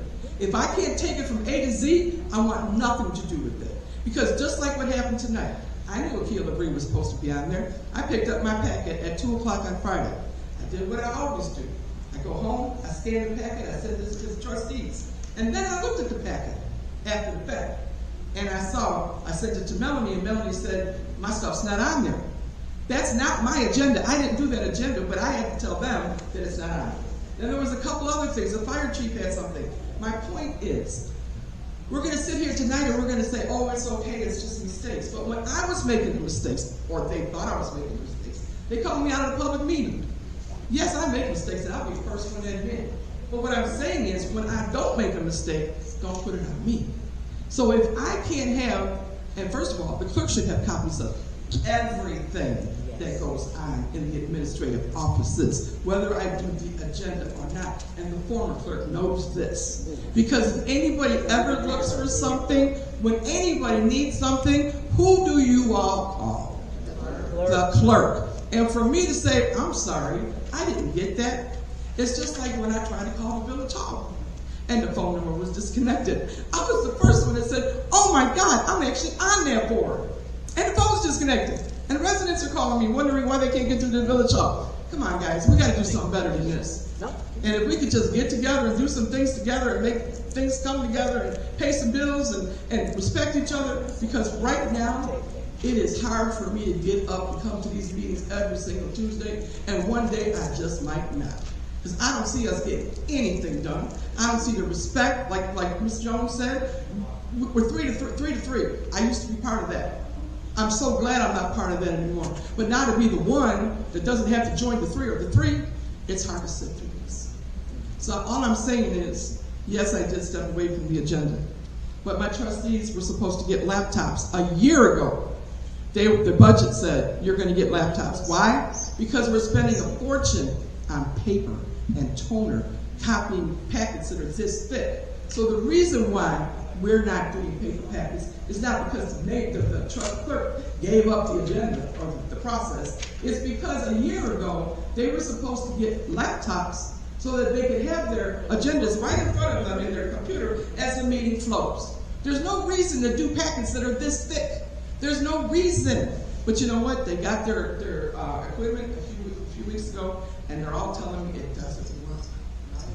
So yours works. Well, I'm so glad. But here's the thing. Do I keep making packets? Excuse me. Do I keep making paper packets? I've reached out to the department heads. They have told me they're fine with no paper packets. They're fine with just an online packet. You guys get your online packet on Friday. In the past, you might not have got your paper packet until Sunday because I feel I did my job in providing you a packet. I'm the first clerk on record that emailed packets to the board because I want you to get the information as soon as possible. And I want you to always have it at your fingertips so you don't have to call the clerk when you're missing a document that was discussed 3 months ago that is still on the table. So you have it on your emails. So all I'm saying to you all is I am continuing to do just this. I feel that the mayor and her assistant are here every day. They put together the agenda on Friday morning. They can walk down the hall and post it. It's not that difficult. She's got an assistant now. I've been so disrespected in this position, I don't know what my job is from day one. Every day I have to wonder whose job is that. Now I'm not getting emails. Now I'm getting told that I don't have to get paperwork. What the heck kind of universe are we living in? So please answer me this question. If you were me, how would you feel? If you were the trustees, how would you feel? If you were the department heads, how would you feel? There's a lot of disrespect in this board. And until we get over it and get past it and move on, this village is about to crash and burn, and I hate to be a part of it. Thank you. That concludes my report. Thank you. Attorney, do you have any comments or anything that you would want to say? You're on the agenda next. Actually, yes.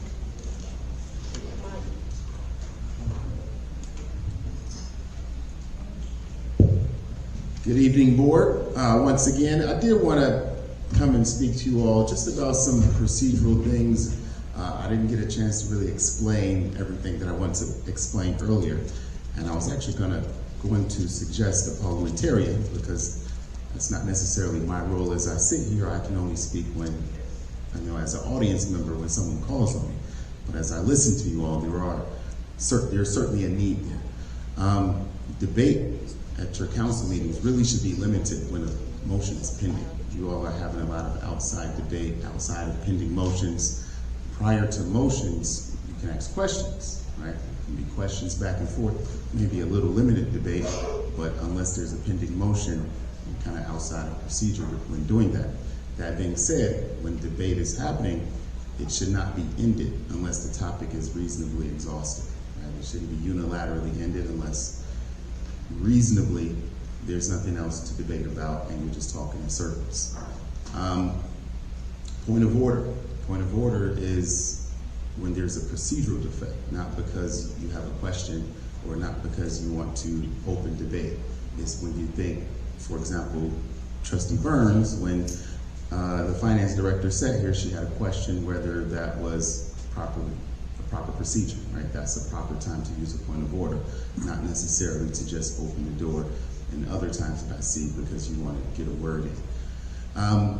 If the agenda item is incorrect or worded wrong, when you get to that agenda item, you can just do a motion to amend it and then pass it as amended, rather than doing it within email or whatever way. You can just do it as you go through the agenda. And that's all I have. I just want to kind of talk about those, and I think the clerk had a really good suggestion for you all. So thank you. Thank you, sir. Moving on. Presentations, ordinances, and resolutions.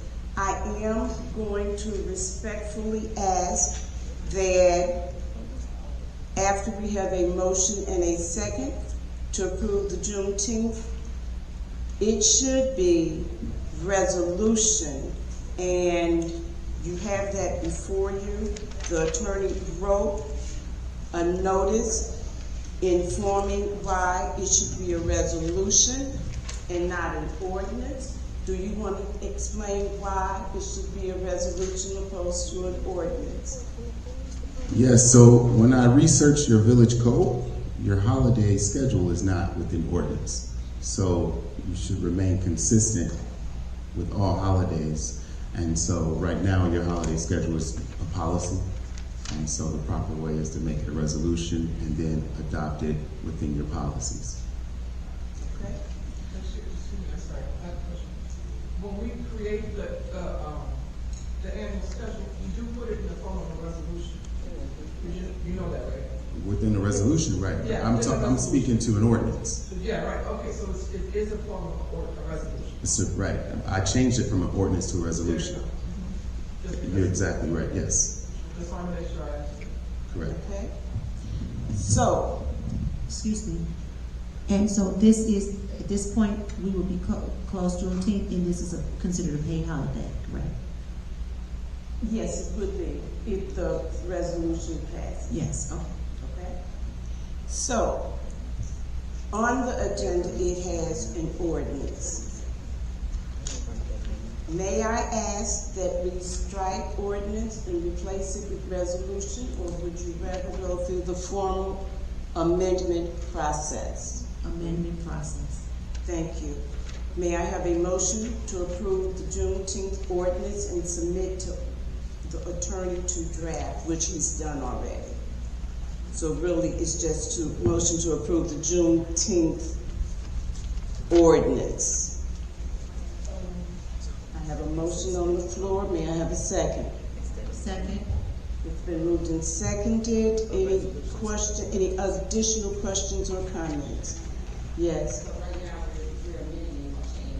If you, at this point, you would ask to amend to make it a resolution opposed to an ordinance. So you all should do a motion to amend. Yes, a motion to amend. That's what I requested. Isn't that what we're doing right now? No. Right now, we did a motion and a second. Now, we're looking to make the amendment. Okay. Mayor, you did the motion and the second to approve the ordinance, and then we have a vote. No, during debate, that's when you amend. That's when you amend, and that's where we are now. You should amend it before. We should amend. You should withdraw your, your motions and then do the motion to amend and then a motion to approve it as amended. So somebody has to bring it up first if they want to amend it. Which I did. I brought it up to amend. Not after the second you did. You asked a question. Mayor? But, yes. I motion to amend Section C, Item A, to changing it from ordinance to resolution. Thank you. We have a motion on the floor to amend 6A to change from Juneteenth ordinance to Juneteenth resolution. Okay? We have a motion on the floor. May I have a second? Second. It's been moved and seconded to amend 6A to change from ordinance to resolution. Clerk, call the roll. This is only to amend. Trustee Burns? Yes. Trustee Jones? Yes. Trustee Johnson? Yes. Trustee Sapp? Trustee Sterling? Yes. Trustee Johnson? Yes. Thank you. So, we just voted to make the amendment. Now I'm asking for a motion to approve the Juneteenth resolution. May I have that motion? So moved. Thank you. May I have a second? Second. It's been moved and seconded. Any other questions, debate, or whatever? Hearing none, clerk, please call the roll. Trustee Burns? Yes. Trustee Johnson? Yes. Trustee Jones? Yes. Trustee Sapp? Yes. Trustee Sterling? Yes. Trustee Dr. Winston? Yes. Question. So the original motion that was stated, that the attorney said that we have to rescind, we're not going to rescind that, or actually, No, you amended it. we amended it after we made a motion to amend. So you made the motion to amend. That Motion carried.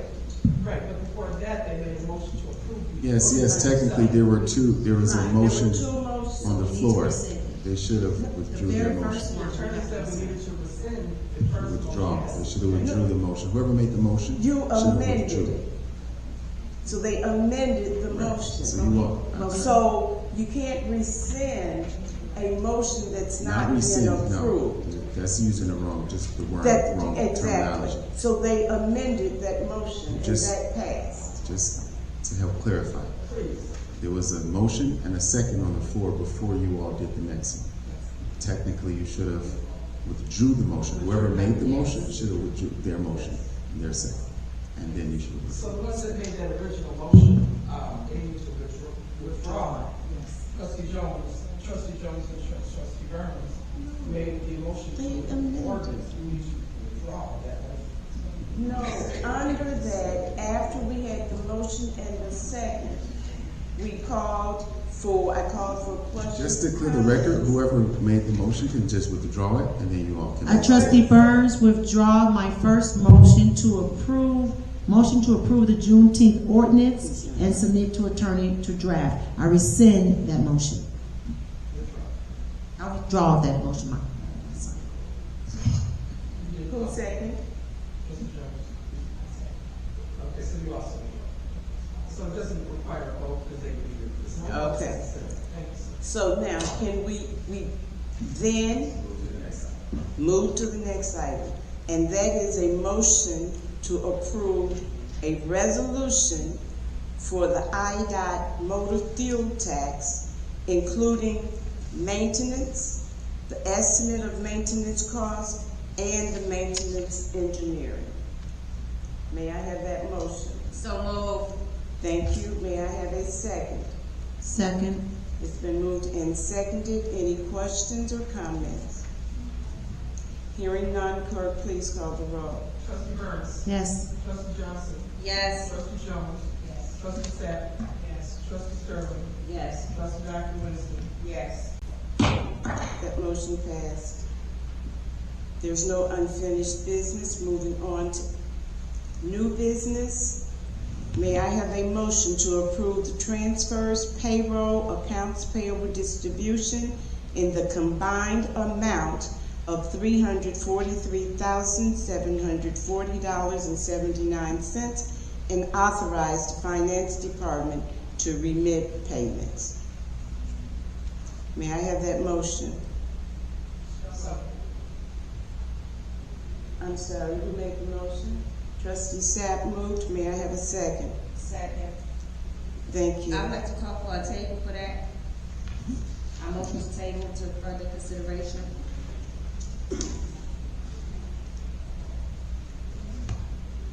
There's a motion on the floor to table accounts payable.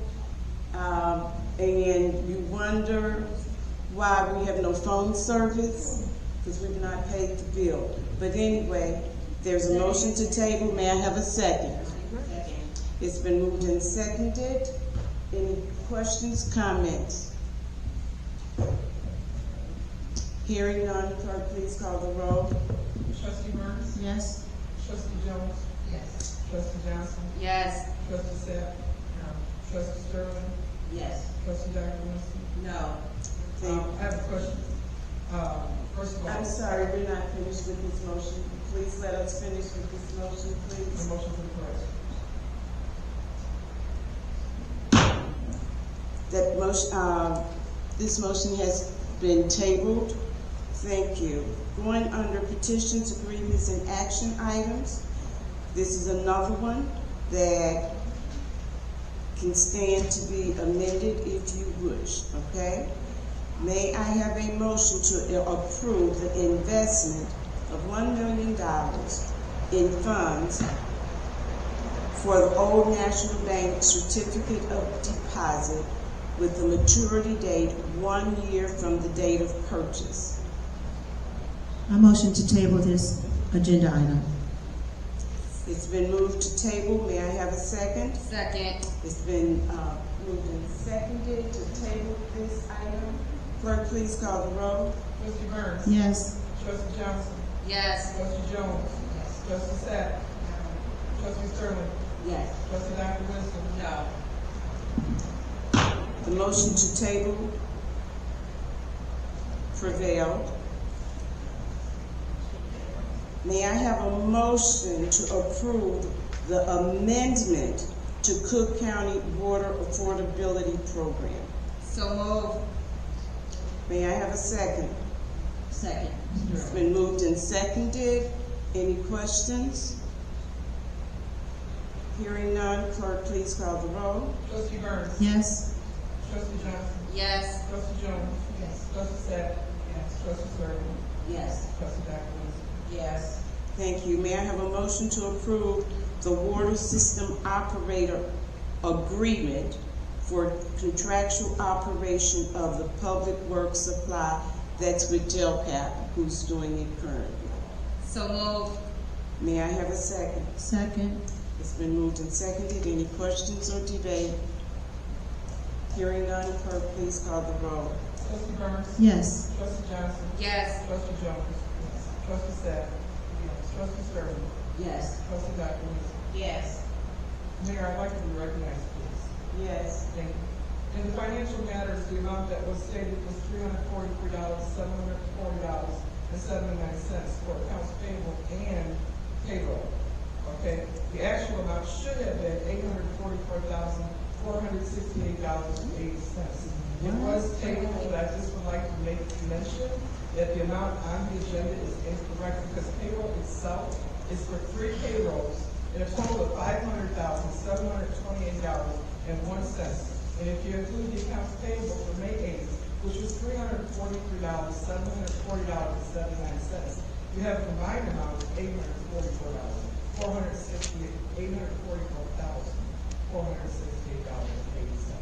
The motion is tabled anyway, but I want to make that for the record. The motion for the amount. I just want to say that was one of the reasons why it was tabled, because of the incorrect amount. But once you table, there's no discussion, so we could not. For the record, as the clerk. Once it's tabled, there is no discussion. That's the Thank you. Thank you, clerk.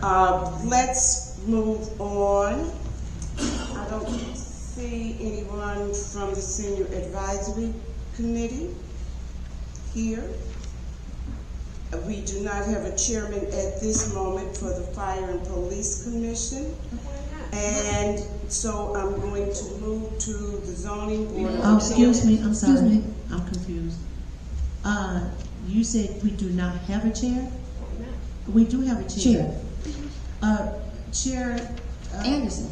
She's in it. Anderson resigned. She did not renew her commission. Chair Davenport. But nobody's in her seat, so she still gets to hold her seat. So either Davenport, right? Davenport was the chair. And she's been on the agenda as the chair. Yes, Davenport is the chair. Who said we don't have a chair? I said we do not have a chair because I've not appointed a chair to the new commission. We do not have a new commission at this point, so I reserve doing so. Excuse me. Point of information. Mayor, we need clarification on this. Yes, point of information. It is not the mayor's duty to appoint a chairman in the commission, on the commission board. That is their duty to do so. Listen, I have read the instructions and orders for the commission board, and there's a seminar actually on November the 6th and 7th. The commission board is responsible and has always been responsible in the past to appoint their own chairs. They vote amongst themselves. No. The commission board is responsible. The commission board is responsible for appointing their own chairs. They vote on that. Read their ordinance and speak to their attorney, because I am. Move on to the reports of No, the commissions appoint their own chairs, not the mayor. I'm going to The attorney knows I'm speaking true. Dr. Tanya Winston, do you have any comments that you wish to make? Wait, what? I said I'm going to go from the bottom up. Trustee Winston, do you have anything? Good evening. Good evening, Mayor.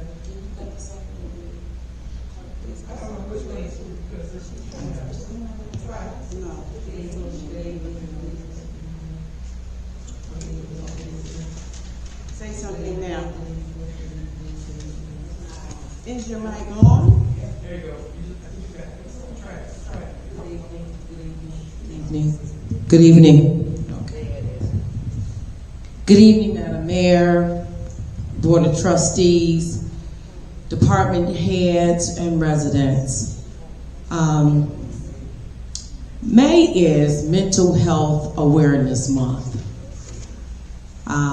Being a licensed social worker who takes great pride in helping people on a daily basis in my place of employment find balance in life with dealing with various stressors and not having good mental wellness creates an imbalance for people. So that being said, CSN, Community Support Network, hosts a different forum every third Saturday of the month at the library from 10 a.m. to noon. This Saturday, we will be hosting Inside Out. And Inside Out is about the various emotions that people have on the inside and how it impacts one's life and behavior on the outside. So allow me to invite each and every one of you to come out this Saturday at the library from 10 a.m. to noon. I will have a numerous amount of licensed clinicians that will be there to assist us with talking about emotions and how our emotions can not only impact ourselves, but others. We will also have our very own Fire Chief, Chief Dom, who will be there also involved in the scenarios, because oftentimes when there is a mental health crisis, the fire department is called and the fire department has to rise to the occasion to assist the person in distress. Our chief of police is not available because of being at a conference, but he will be also sending a law enforcement officer, Sherelle, there to also participate in the Inside Out, because when there is a mental health crisis, when people are not able to control their emotions and it exudes on the outside, the police department is sometimes called to help restore order. So we're going to be doing some scenarios that will be talking about emotions and how people are living day to day with very emotions. And we'll be talking about it from a theological and a theoretical perspective of how we should all deal with our emotions. End of my report. Thank you. Thank you. Trustee Sterling? Yes. Good evening, Madam Mayor, fellow trustees, residents. I have a few things that I need to say. First, I want to say these three things: selective outcry, not being heard, business as usual. These are things that I am tired of witnessing. We had, in the beginning of the year, last year, from January, February 2025 on into March, we had several meetings where accounts payable was not paid. I did not hear any outcry from anyone. So now that it's being done, now I'm hearing outcry. We as trustees, we're here to do oversight. If it's some things that we table, some things that we need to discuss, it's because we're trying to do our job. We're trying to do oversight. Sometimes our residents don't understand all of the things, information that we receive. With that information that you don't have, it's easy to blame the trustees for not paying things, for things not moving forward. You have to know the whole history, all the information. We're not here to hold up anything. We have no loyalty to anyone. The only loyalty we do have is to the residents. Sometimes you have business as usual. It's hard to get rid of business as usual because you're used to doing it that way. That doesn't mean that it's right. So when we're up here, and we're, like I said, we're tabling things, we are doing oversight because we have the information that we need to make that decision. We're not here to hurt anyone, and again, we're not here to hold up anything. With that being said, I want to speak on my laptop. I received a laptop. I have no programs on it. I can't even get in my emails.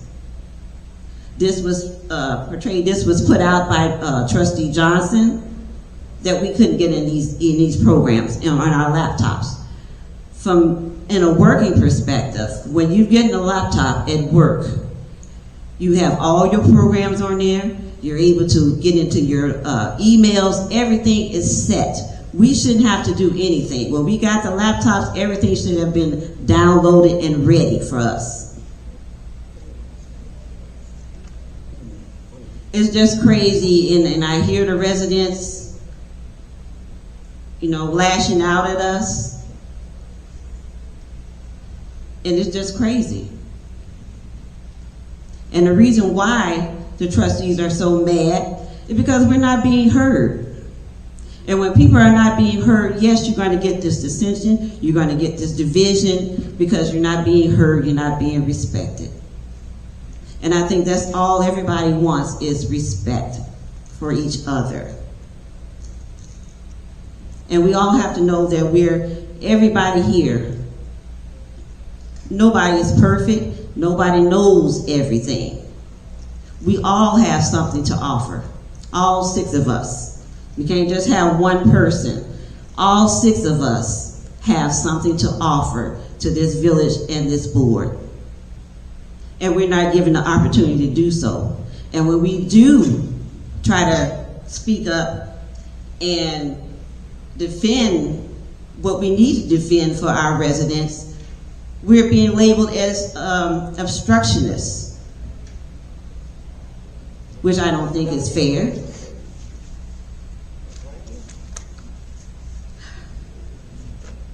It's just crazy. I just wish that we all can get this thing together. We all can receive the respect that we need to get. We all can work together. We can all try to understand each other and listen to each other when we have different recommendations or different decisions that we can work together and get these things done. Like I said again, we don't know everything.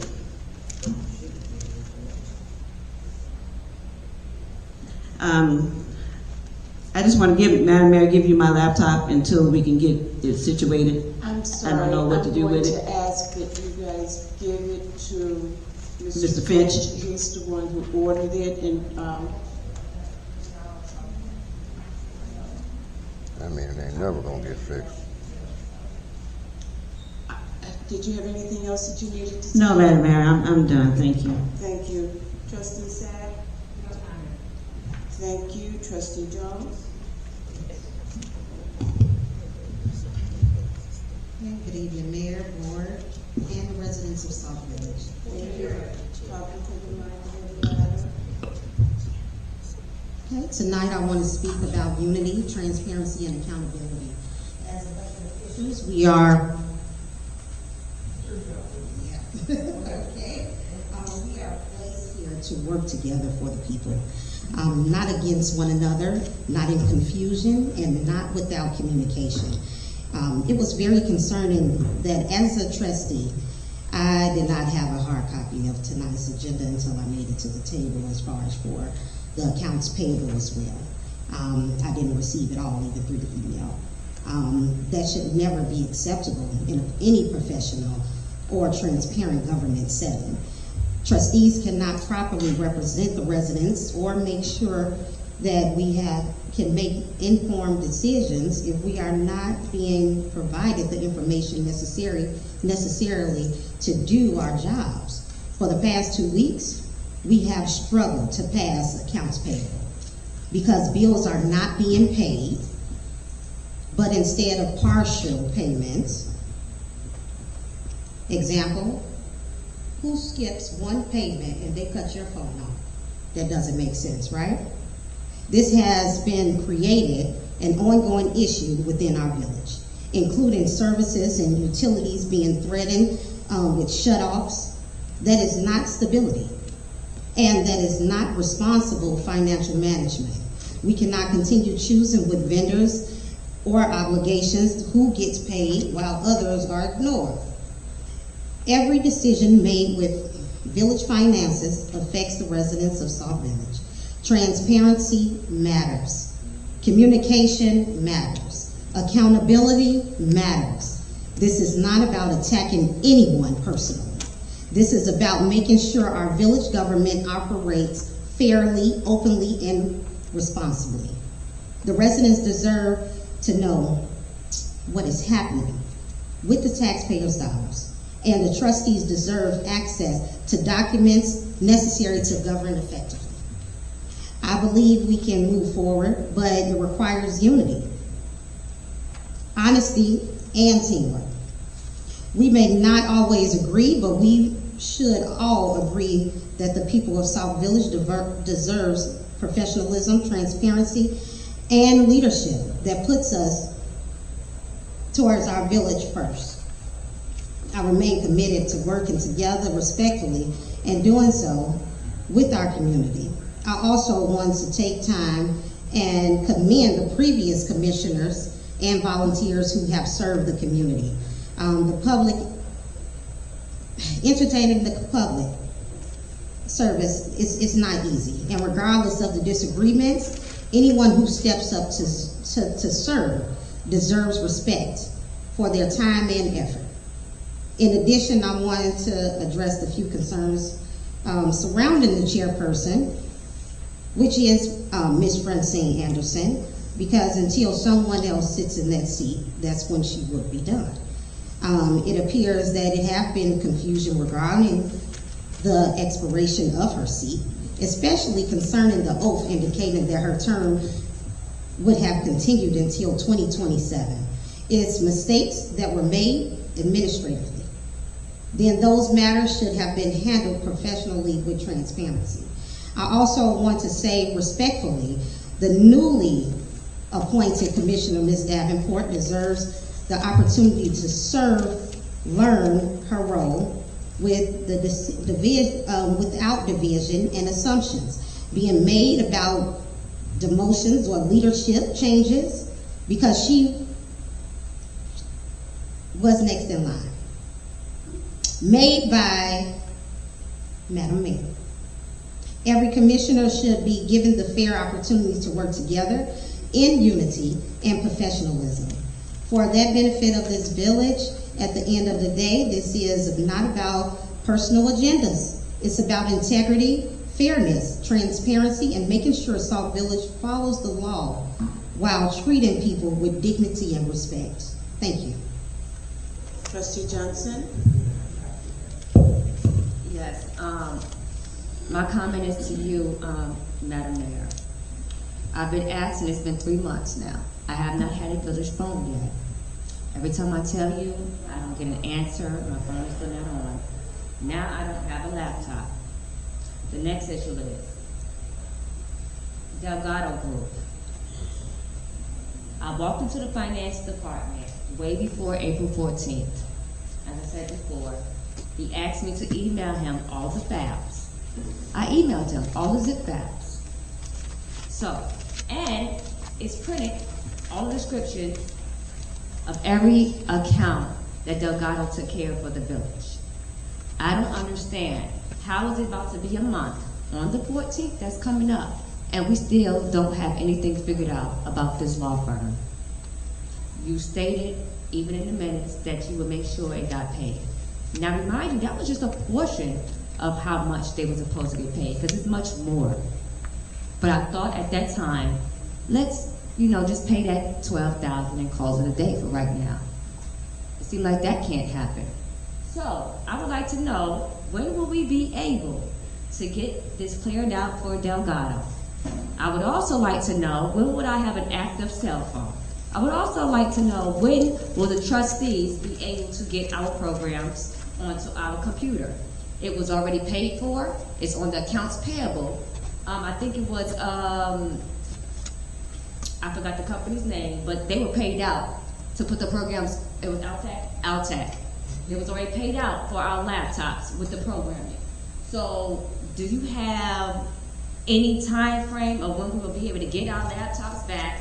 When will I have an active cell phone?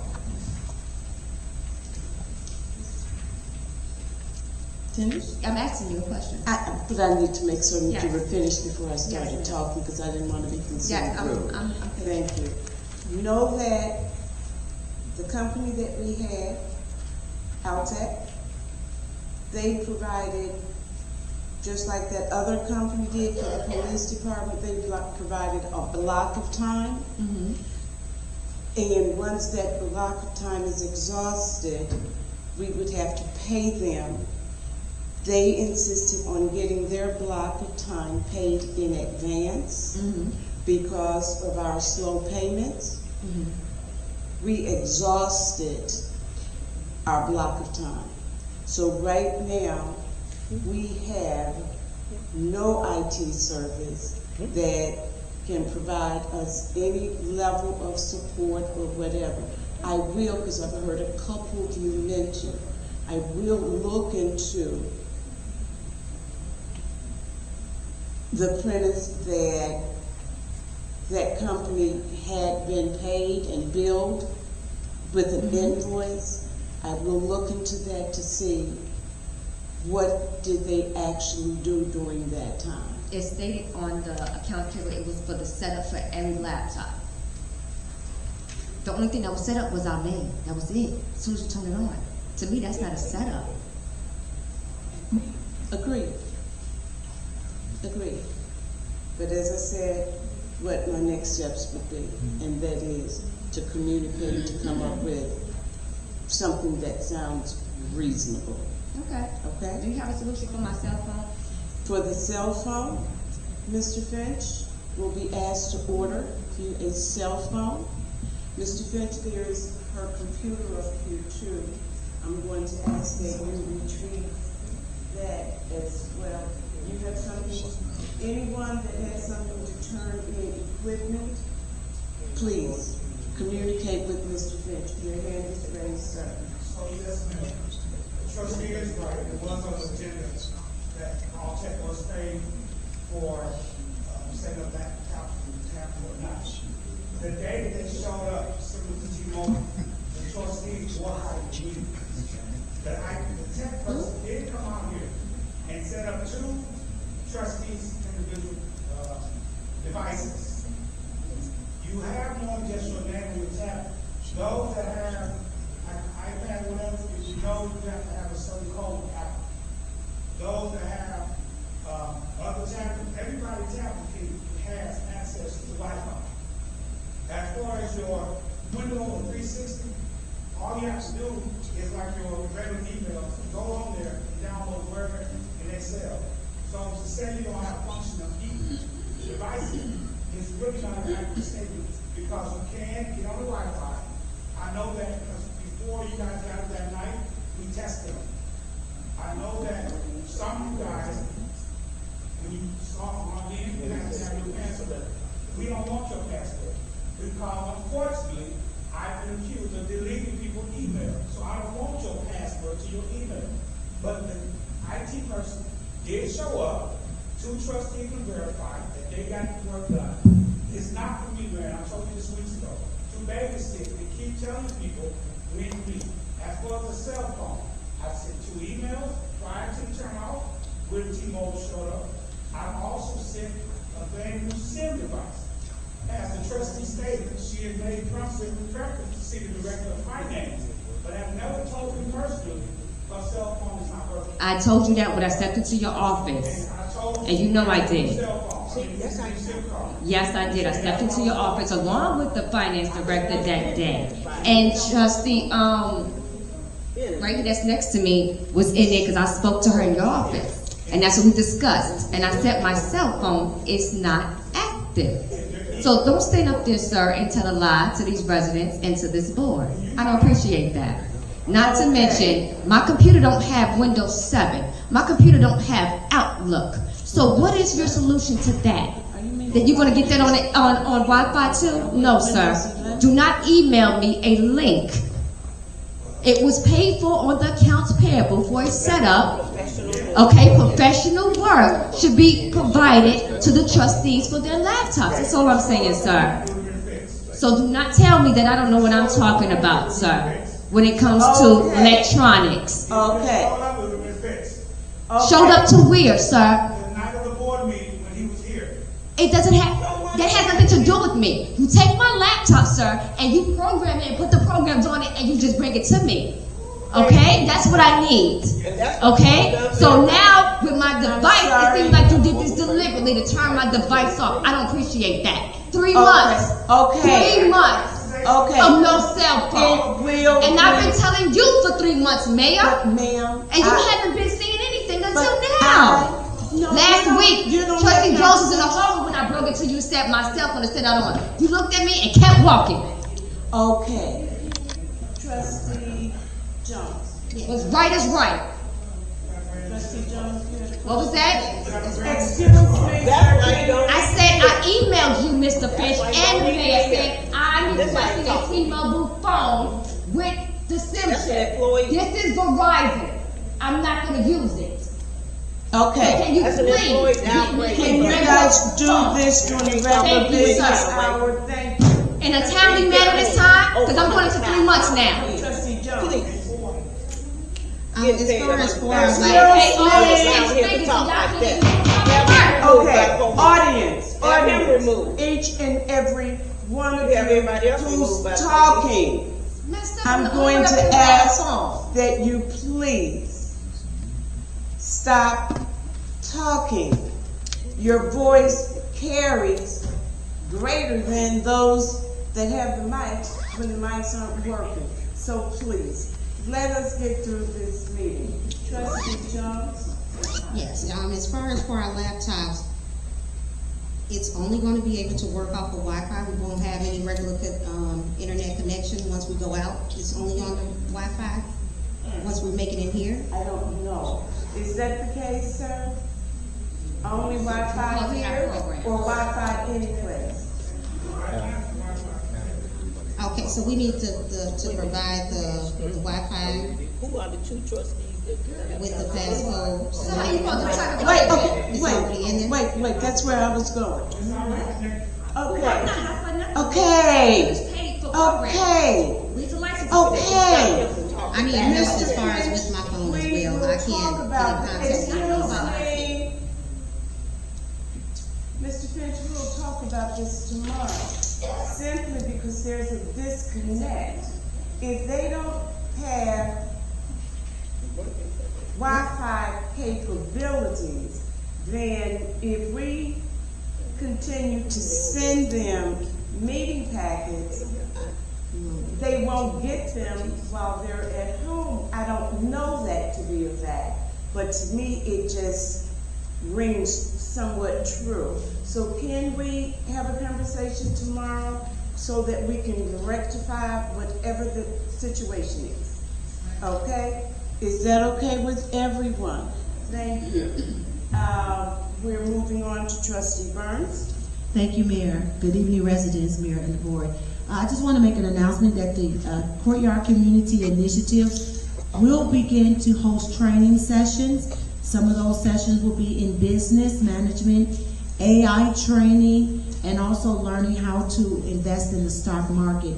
Those training sessions will be coming up really soon for our community and our residents, and we will keep you posted on that further. But I also wanted to end on this note. Residents, we should not always expect for the trustees to always agree with the mayor or even with one another. That's just not humanly possible. I mean, we are in a situation right now in our White House, in our Senate, our Congress. It's chaos everywhere, and they're always at each other's throat. We're actually very tamed and very mild in comparison, trust me. But we should not always be expected to agree with one another. That is not dysfunction, you guys. It is our democracy to be able to have disagreements with one another. And just like the other trustees have stated, when the trustees see something that is inconsistent or a problem, it is our duty to say something, not just sit here and let it pass. We had to table the accounts payable. There was a lot of moans and groans out there, but you don't see what we see. This tells us that the accounts payable was in the amount of $343,740. Yet the accounts payable itself says over $800,000. That's a $500,000 difference. So you want the trustees to approve on something that is $500,000 off? And that's what happened tonight. So it had to be tabled. But if you're not up here, you don't see that and you don't understand that. So it's not that we're not trying to pay bills. It's a $500,000 error. And that should have never come before this board. $500,000 wrong. Okay? So the trustees, we know what we're doing. And we're looking out for you guys. Okay, so, and then if we don't always have the correct answer, we have an attorney here. So sometimes we have to refer to our attorney, and that is what we do. Okay? So we're not dysfunctional up here. We're doing what we were elected to do. We all think independently. We all ask questions. And sometimes we have to challenge our mayor, challenge whomever, each other. That is what we're here to do. Okay, so we're not being dysfunctional, you guys, because we disagree or because we have a concern or because we have questions. Okay, and based on what we believe in is in the best interest of our residents. It is our right and responsibility to have different opinions. I don't have any problem with the mayor or anyone up here who do not think like I think. It is what we do is we talk to each other. I know I communicate with everyone up here. Everyone up here don't always communicate with me, but I communicate with every single trustee and the mayor, and whether I have a problem or not. Listen, I don't have no disdain for none of these ladies. These ladies are all fine for me. But at the same time, if I have a concern or a problem, I will address the person who I have an issue or concern with. That does not mean that I have a dislike for any of them. They are all intelligent women, every one of us. Okay? And I think we know how to intelligently agree or disagree with one another. So I think all of us need to get used to that.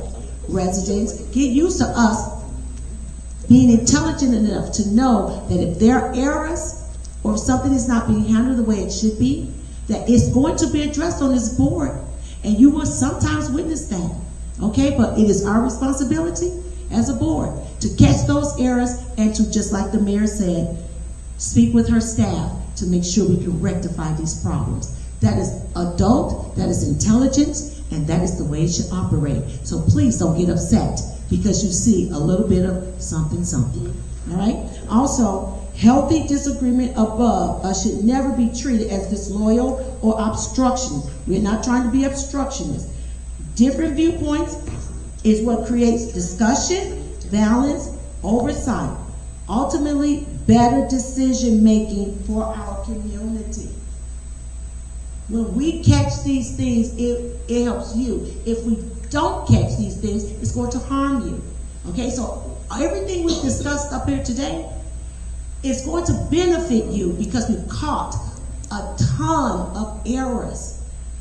And that is what the trustees are sitting up here to do. The people of Sauk Village deserve government where every elected voice is allowed to speak, be heard, participate fully in the governing process without retaliation or exclusion. I'm going to say something as a trustee. When I ask for something to be put on the agenda, I am not to be excluded. Now let me explain this. Just because something is placed on the agenda doesn't mean that we agree with the person who's placing it on the agenda. What it means is that we agree that they have the right to place it there. What matters is the vote, not what goes on or not on the agenda. And I want to expressly say it to the mayor. You don't have to, or anyone does not have to agree with what you see on the agenda. But none of us should take away the right for us to vote is what makes the difference, not something placed on the agenda. So stop denying what we want on the agenda or ask to be placed there. The vote will make the decision, not saying no to place it. That's all I want to say, and I hope that we understand. Healthy debate is what it is. It's healthy.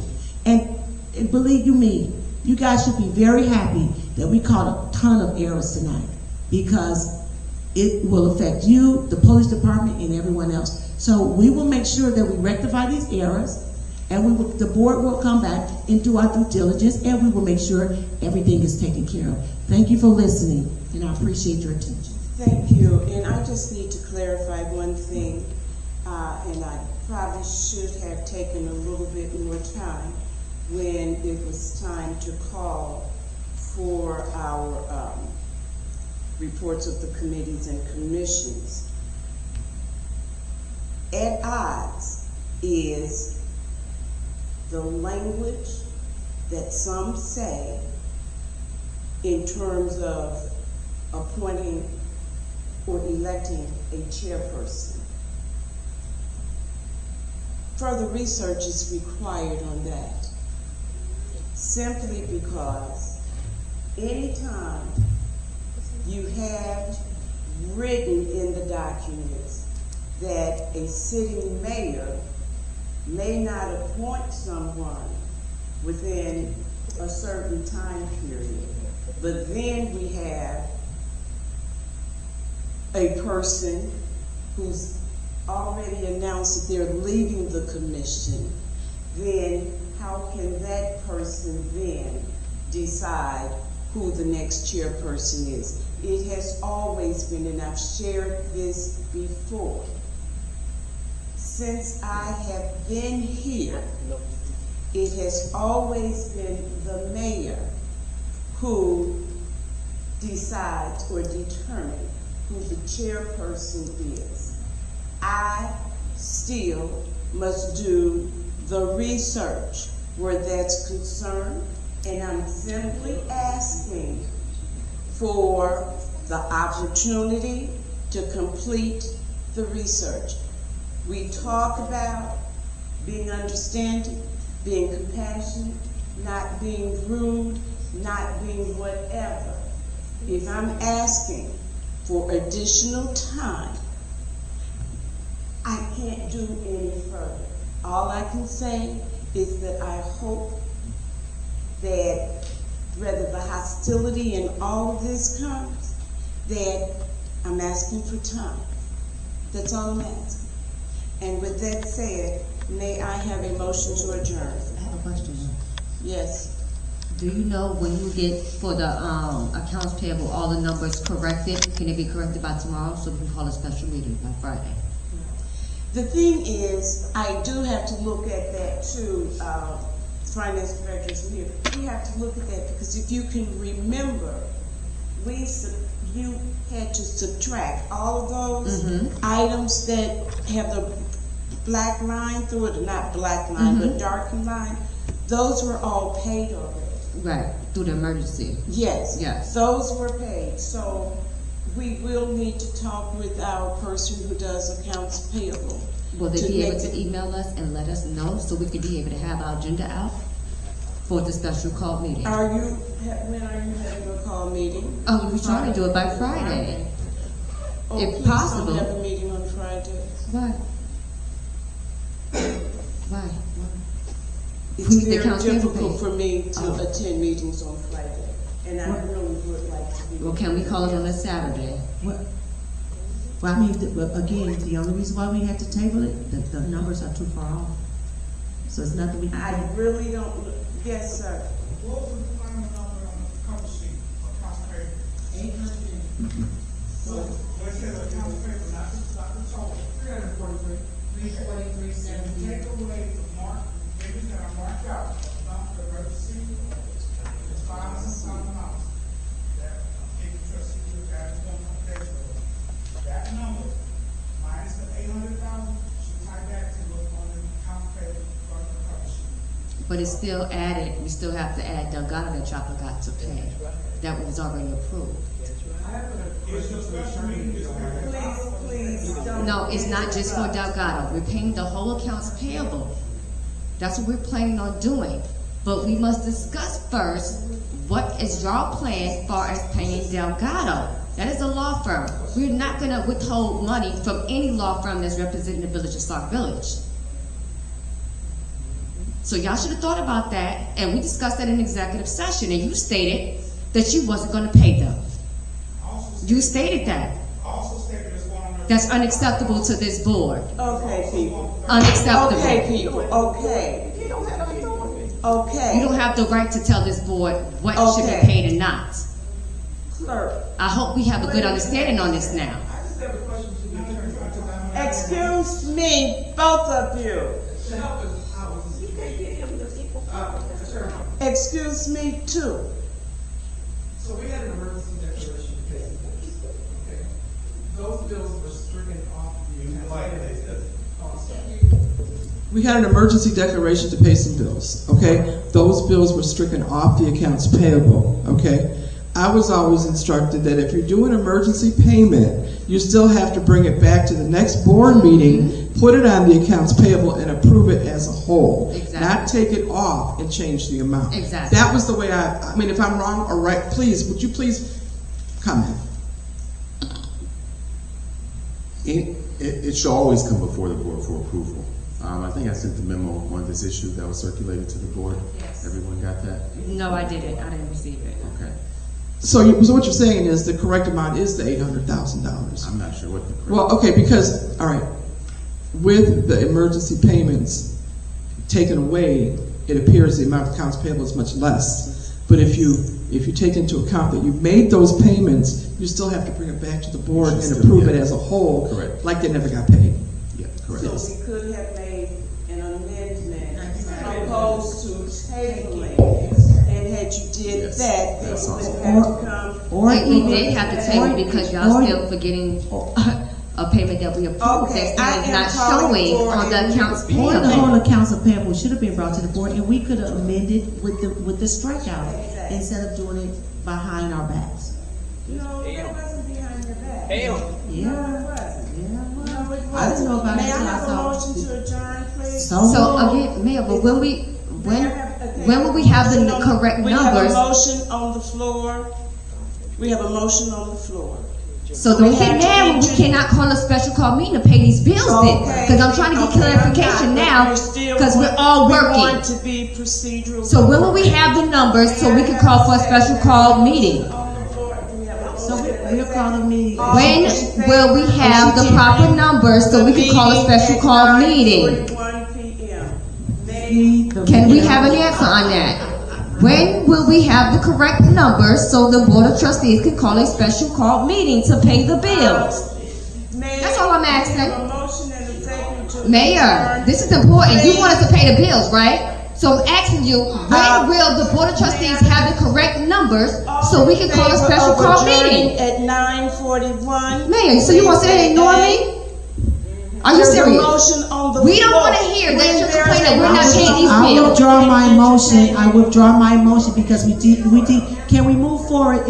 Okay, let me just say this. If the mayor's not available to be at the special meeting on Friday. No, that's not the question, trustee. The trustee was, when will we have the correct numbers so we can place that on a special call meeting so we can pay these bills? That's what I need to know. We're going to get it to you as soon as possible, but there is a motion, and if that means tomorrow, we will. I had to withdraw because there was still discussion. My bad. I'm sorry about that. But it wasn't even So- on the agenda, the discussion that you ought to have. Okay, so she said she'll get it to as soon as possible. My question is now, you said, Mayor, you're not available, Mayor. You said you're not available on a Friday. So what day will be convenient for you? So we're talking as a whole board now. So it won't be no misunderstanding and no misleading to the public. Monday? Let the rest. Well, 8 o'clock be good for you because we have trustees that get off the train. Okay, Tuesday, just like we attempted last. No, we would like to have it on Monday. Can we do it at 8 o'clock? That'll give enough trustees to get home from work off the train. But they get off at the train. It doesn't matter. on It's 8 Tuesday. o'clock That's what I know for a fact for this trustee to get off the train. The thing is, trustees, call your special meeting whenever it's convenient We're discussing it now with you, Mayor, because we're including you. And I appreciate that. I do. So will you be at agreements for Monday at 8 p.m., Mayor? Clerk, will you be available? On Monday? At 8 o'clock. So the residents, we're being transparent now. The residents gonna know that we're gonna call a special call meeting to pay these bills. Monday at 8 o'clock. I have a second job that I do yearly sessions on Mondays. So I don't know if I will be able to switch my clients that are scheduled for the meeting.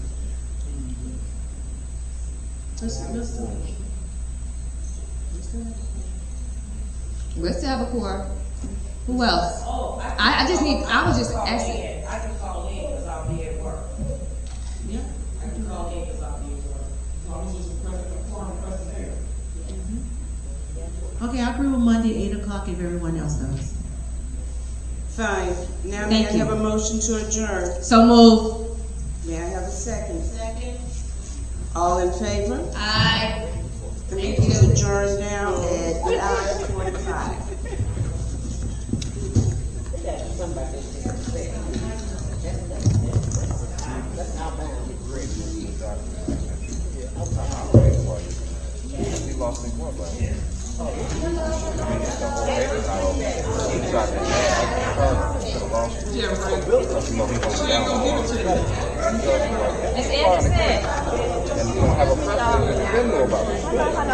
Hey, sit. He's just happy. Belated Mother's Day.